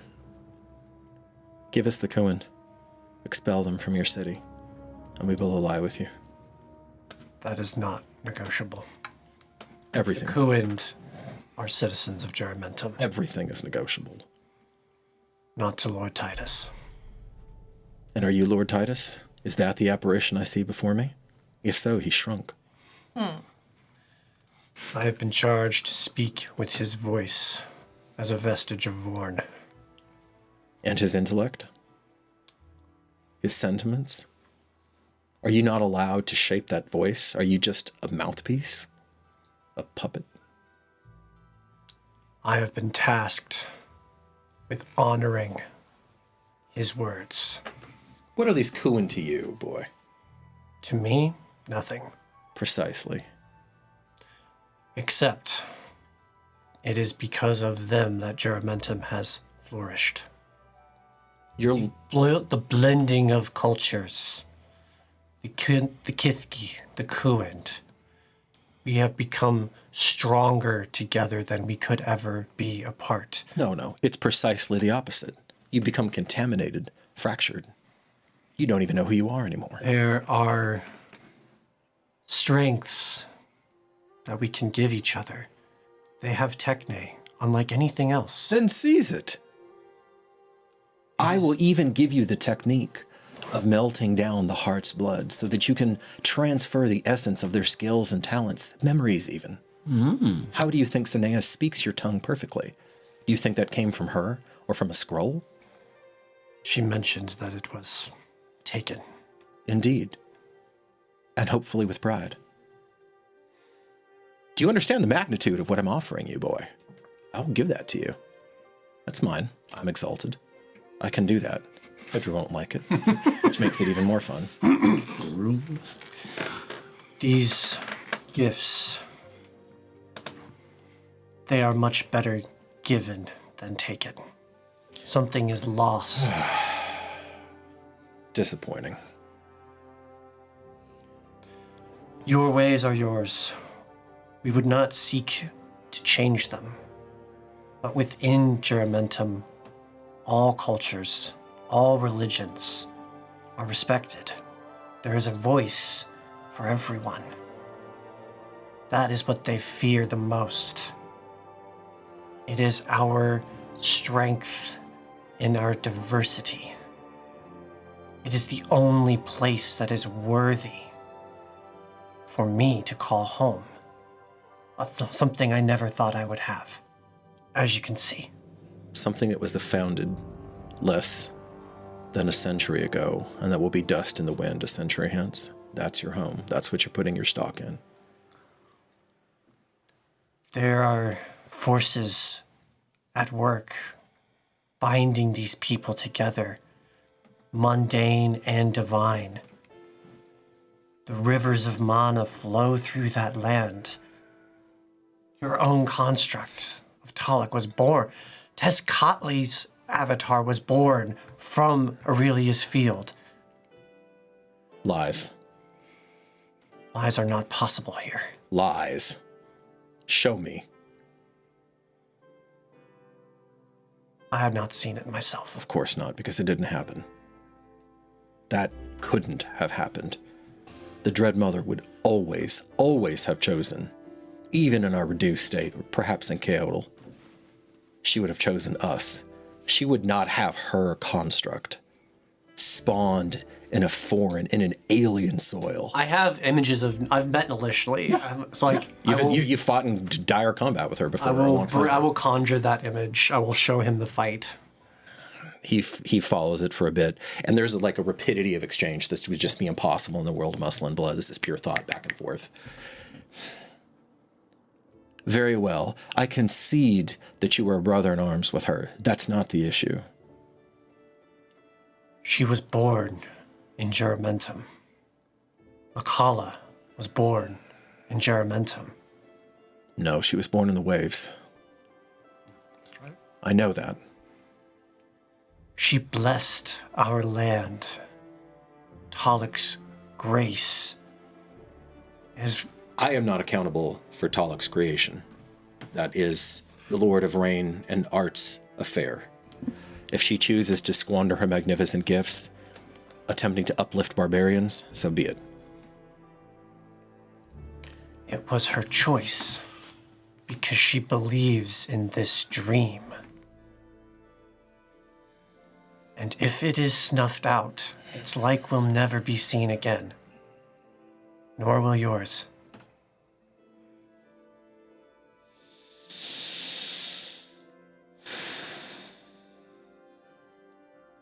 Very well.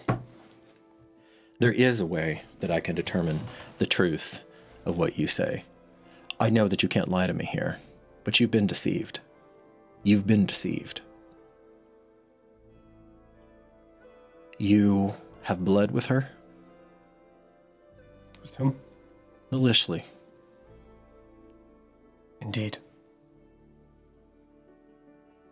Then it will work. I will do what I must. I have to get Kedra here. I can't risk you going insane breaking this off right now. You're strong but unschooled. You have an odd double register in your soul. You're almost Eurolit in complexity because of that, but we have 3. A moment.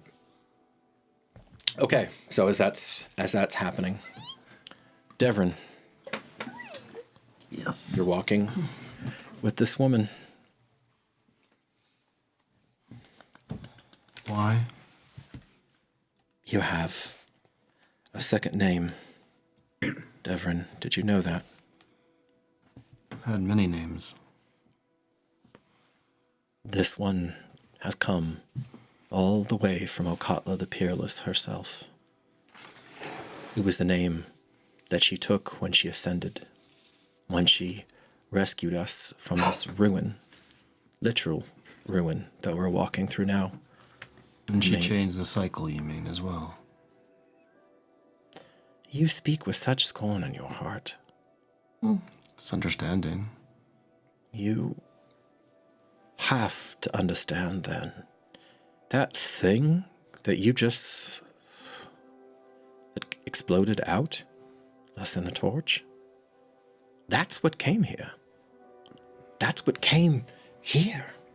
The Green Doom, yes. And almost to underscore her point, you nearly step on somebody's femur, and the rats scurry away, squeaking at you, squeaking their outrage at you disturbing their meal. Do you know why it came here? I have a fairly good idea at this point. But that's not... Don't you have any curiosity? Tons. Yen Kuik. What does that mean, as far as I understand? Yen Kuik. Divine endurance. Nice. That is fitting.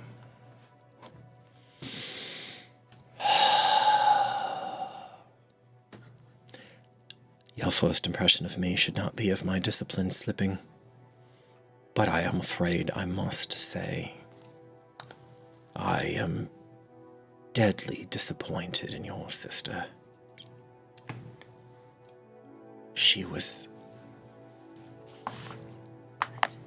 I should have chosen you. And I am deeply sorry that I did not. I thought that the girl would be easier for me to raise than the boy. And clearly, as we now know, I was wrong. Mother, you have placed me where I best will serve the Earlet, and I have done so perfectly. She turns. She still has it, but she turns to face you. Then stops in a ruined plaza.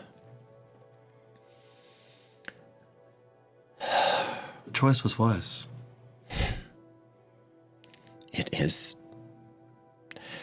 polite of you to say so, Devron.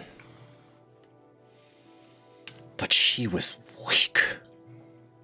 And you are strong. She had will, Mother. She gave herself up for what you see now. She gave up. Okatla never stopped walking. That is how you and I are standing here right now. That is how the blood moves in our veins and how our heart pumps and how it will continue to pump for generations and centuries to come. Because we do not stop walking, us Yankuiks. I can't believe that she is not here. I am joyful of thee.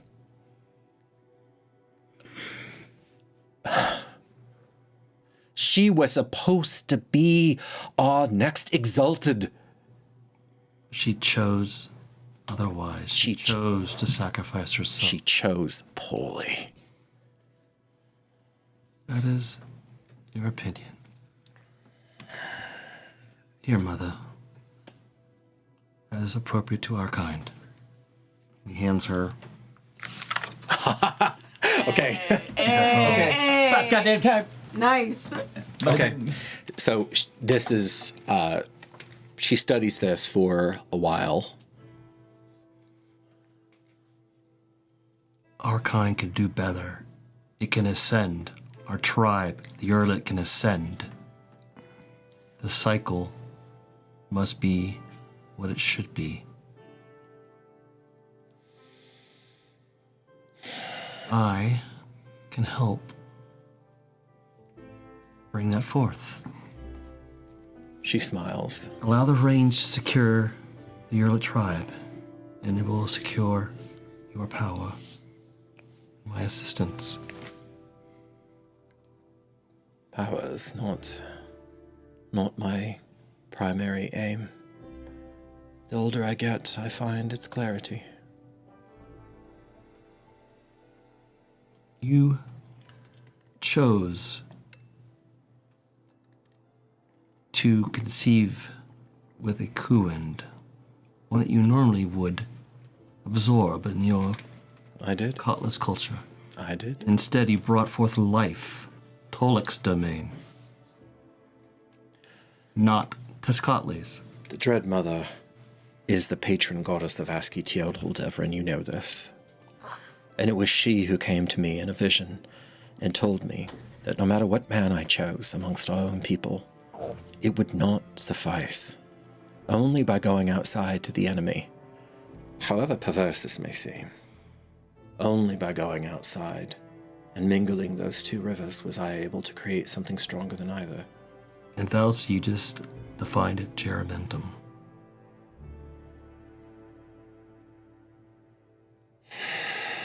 And the succession and ascension of our tribe, the Earlet people, and our lineage. Cutlass started this, but we can continue the lineage and adapt it and ascend it even further than she did. I wish you could understand the glory of our people. I was dumb to let you go. He was so insistent, your father was. He's very convincing. I don't even know what his actual name is. He has so many.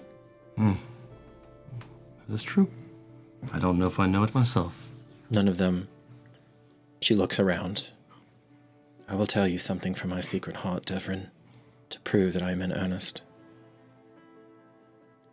When I speak a name aloud, I know if it is the person's true name or not. The same way that when I taste blood, I always know what the lineage is. You have my sister's talents, then. Evolved from Okatla the Peerless. There are darker arts that she pioneered. You do know the story of how she made Winter's Harvest, don't you? Well, I have not heard them directly. a tale for another time, but you're both right. Mother, our existence, I look around. The Earl tribe, it's fractured. For us to strengthen and reassemble and be whole again, Germentum has a place in helping that happen. We cannot survive the Empire coming here with where we are today, as far as I understand. Well, I suppose soon enough, unless I miss my mark, that decision is going to be taken very much out of my hands.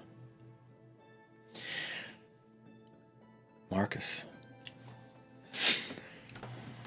The Marquis de Marcus. Nothing important going on with you. Yeah, nothing important. You see, Not like anyone's life is on the line.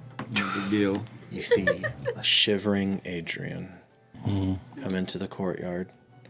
And Titus, there's a quiet shift happens as the tents back and forth with wine and smiles gives way to something far more solemn. And Atil does not even look at you. He doesn't exactly dismiss you. You can feel some of his godly intent still near you. But he watches little brother Adrian, former brother Adrian, come in late. And Marcus is with him.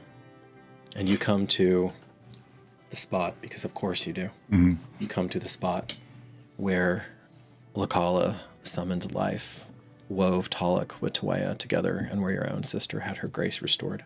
And you're now feeling... The tree was planted as well. And the tree was planted as well. It was. No, it was on that, basically on that spot.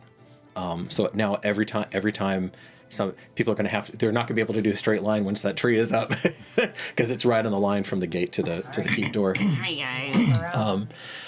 And you notice the teal.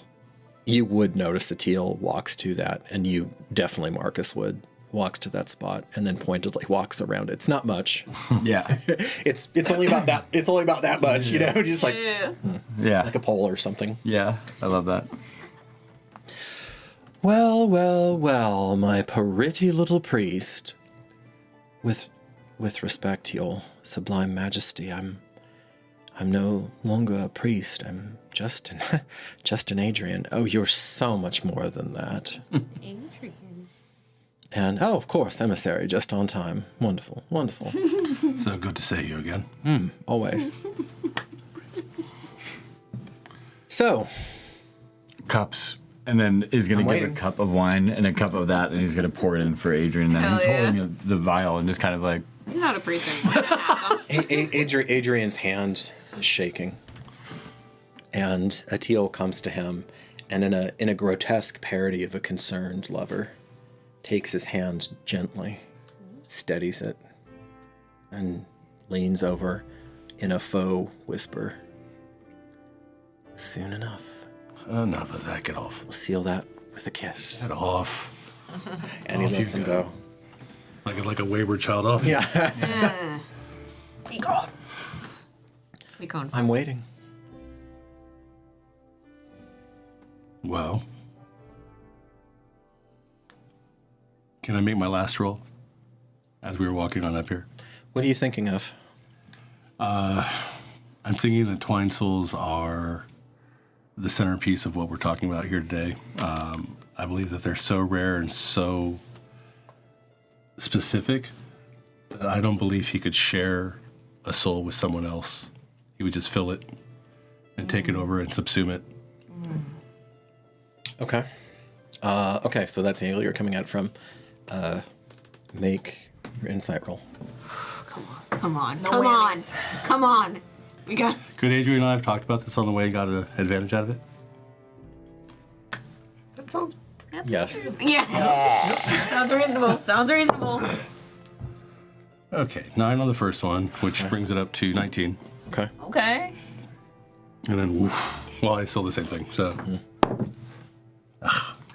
19. He says, this cheating just continues on as he sees the gold, as he can sense the gold glow and see it a little bit, but Atiel just accepts it. You're thinking about it.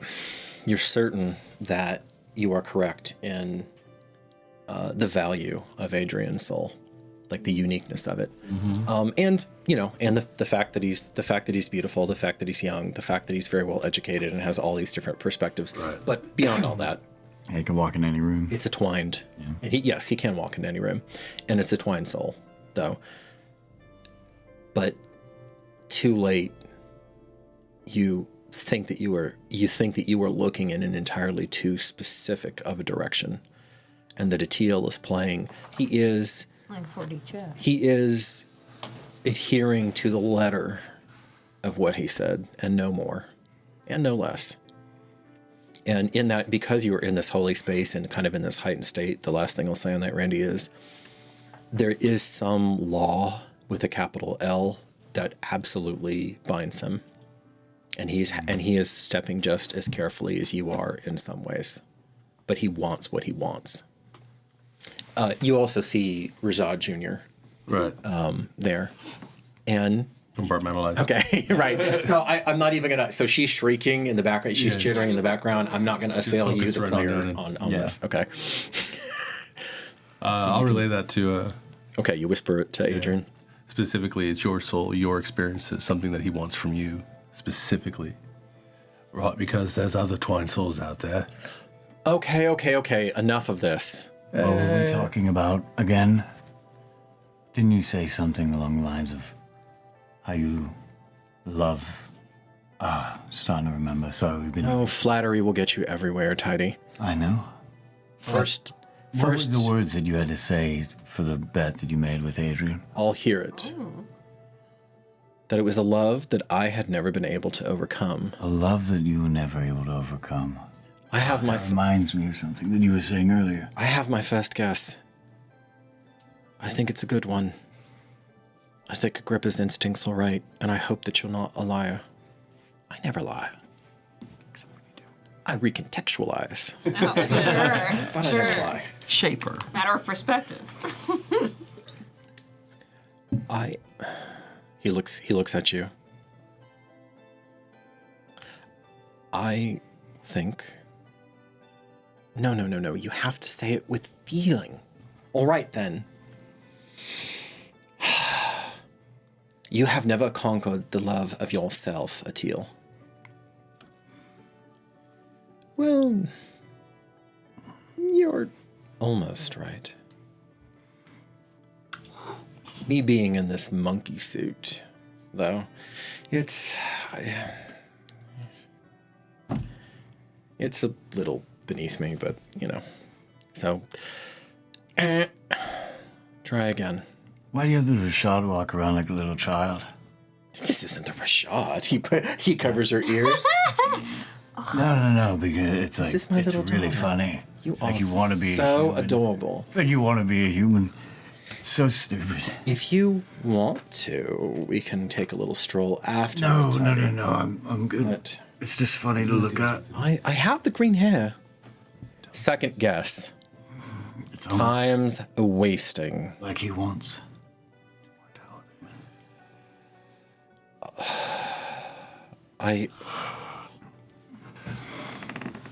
He looks at you. Love of nation? Love of nation? Love of nation? No, he's been able to conquer that. Love of the gods? Probably hates them. Would you call her your daughter or your son? He smiles. Who's looking? Good one. What about... When you look over there, there's a little boy. Yeah. You must be terribly boring. Right? It's just me. It must be terribly boring. Being a god who knows everything, can see everything and do everything and all the other things you can do. Forever. Oh, I find this fascinating right now. Are you kidding? What about a novel experience? Have you ever been able to stop your love of those? Very. Insight? Very good. Go ahead. Do it, do it. On the god of twisted love, I'm going to remind you, okay, there's a little bit of a bonus on my end. my Go God. for it. Go for it. Anybody can roll a 1. Come on. Do it. Can I help distract him again? Just being like, what was it that you were... Do I have my gold? You do, and it's not going to be a full help action, Donnie, but roll either a seduction persuasion check. Okay. To see if you give him any cover at all. That's a nat 20. Oh my god!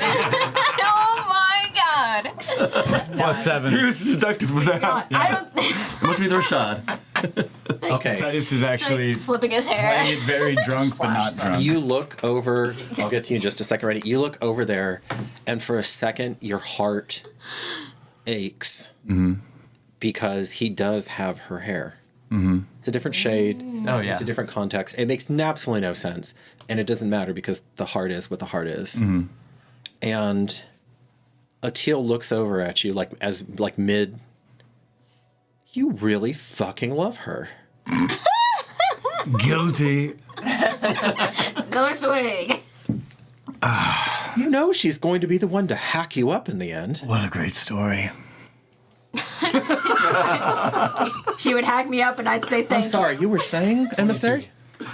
I was saying 22. I was saying I rolled a 22. No. If you tried that last century, that would have worked. He's a young one. I'm learning. I don't make the same mistakes twice. Okay, fine. As close as 50 years, 50 winters ago, that would have worked. I've learned crapping around with Figulus Neus. Sometimes, yes, you do have to wait and bide your time. Oh, you sly devil. What? Very good. Oh, so good. That wasn't one of his guesses. No, it wasn't.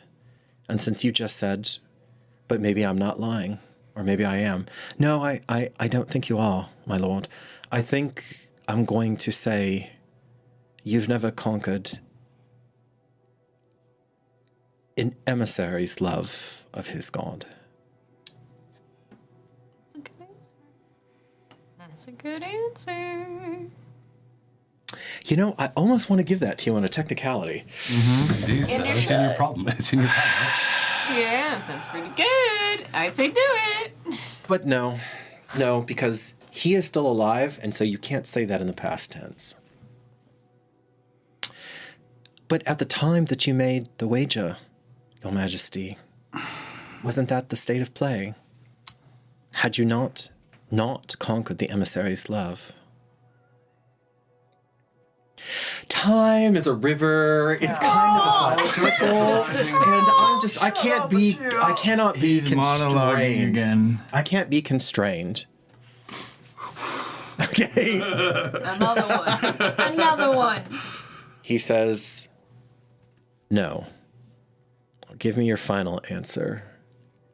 The dawn's early light is almost breaking, and you see Atil kind of like there's a rocking that starts in the hips, moves up, and he says, "And I want out of this meat suit, and all up in yours."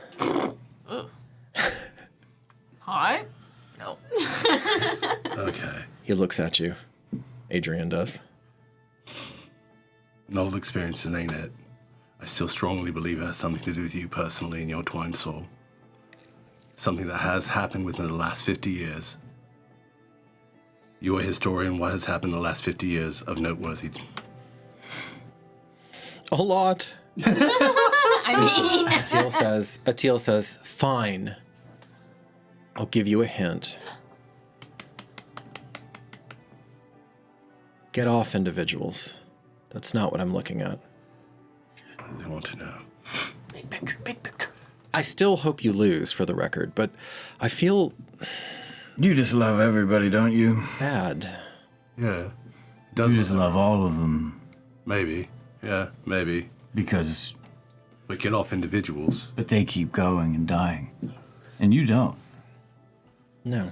So you just keep going and everyone Despite that little lunar freak's best efforts, I might add, turning a former tool against me, getting a 200,000 winter bone. Lest, It's cheeky. I have an idea.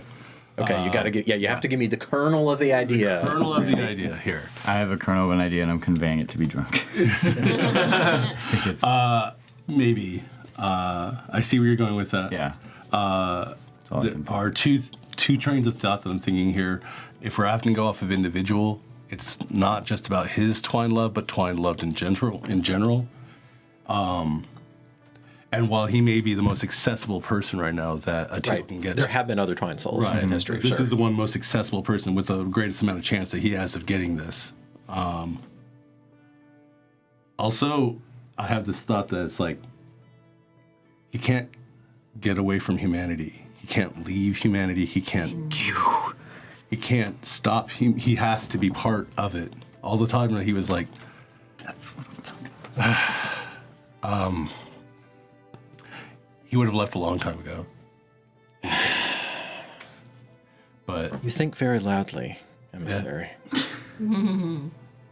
glow in my mind. Get out of here, beam! A golden helmet. Zap.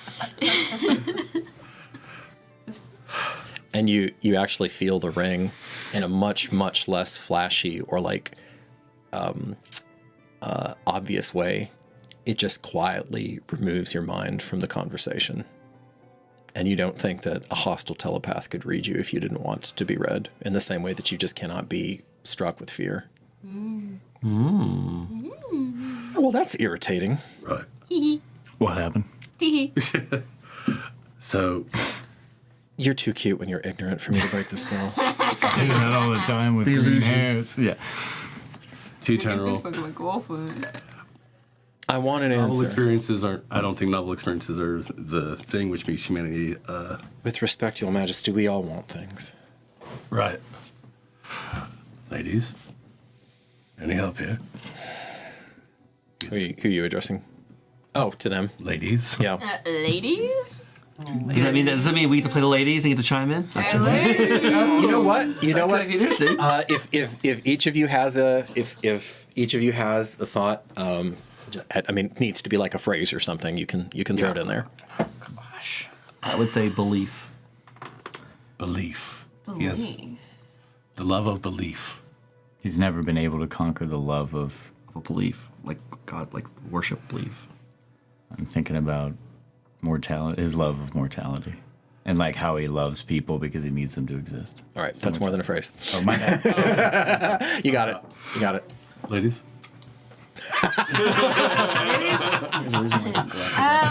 Yeah, that makes sense. Or a direction. Direction. I'll take a direction too. He said. North always north. No.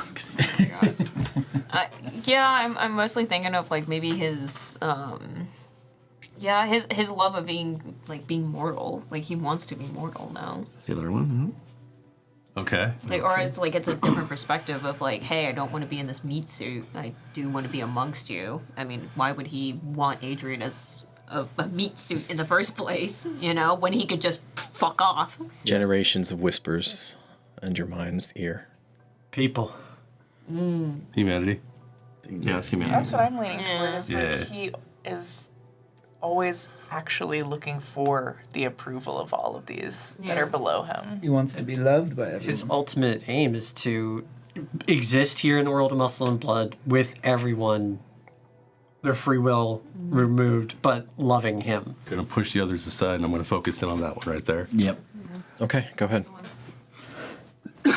This is the last roll. I know. Oh boy. Thanks for the reminder. Anyone want to lend a morale do you have point? inspiration? Give You him can. advantage. He's helping with Did I that have that thought. what? That thought was helpful. Yeah. That sounds like such a helpful thought. Yes, it was. You have an advantage. You might have a Okay, yes, you can have the help action you, ladies. from the Thank lady you. from the ladies. I don't suppose I have any morale points left. No. Okay. You can have one of mine. Okay. On it. Okay. Woo! 26. Hey! You're thinking in the right direction, but you are entirely too virtuous. You don't think you have time to sort through it. Entirely too virtuous. Because he's looking at it from the scum perspective of humanity. I'm going to quickly relay that to Adrian. Okay. And I'm going to say opposite of me. I'm thinking of it from a virtuous place. Do not think of it from a virtuous place. Think of it from scum, villainy. Disgusting people. He's never been able to. Ladies. Think of it from that. You have this. I really don't.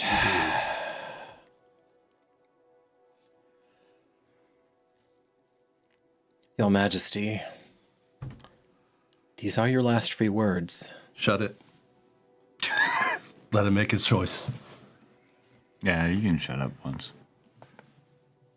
You're not an emissary. Not yet. How do I phrase it? How do I...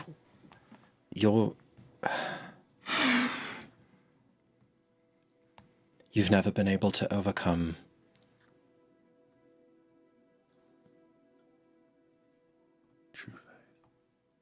lust?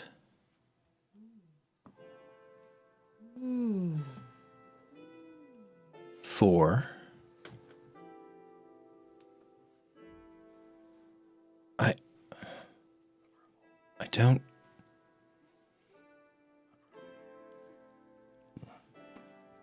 approval.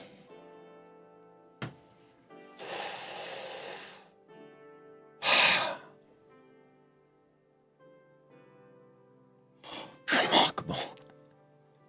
That's just remarkable. Syllables away. Adrian,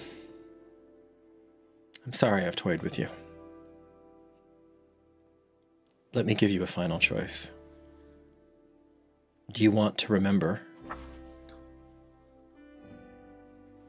Or do you want me to dissolve your mind?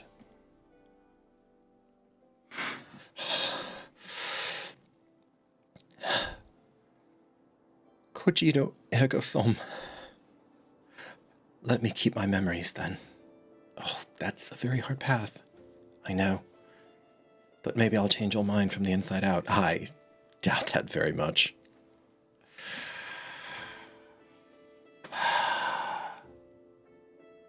This is going to take more than a kiss. Come now. What was the answer? He steps forward. He links his hand with, and Adrian's just trembling. I'm not going to hurt you. You're the most valuable thing that I own now. More valuable than her. He turns to you. Humanity's lust for comfort.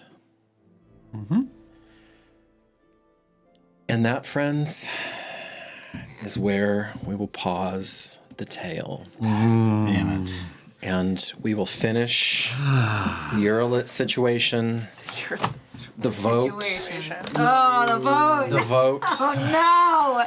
The happy family reunion. And all the rest for it. Next time, here with Darkeport. Thank you guys so much for joining us. So much for being with us. Vote for MVP, whoever you thought did the best job. Amen. And let us know what you thought. Take care of yourselves as you go on out there. Stay safe, stay curious. Yeah. Bye. Laters.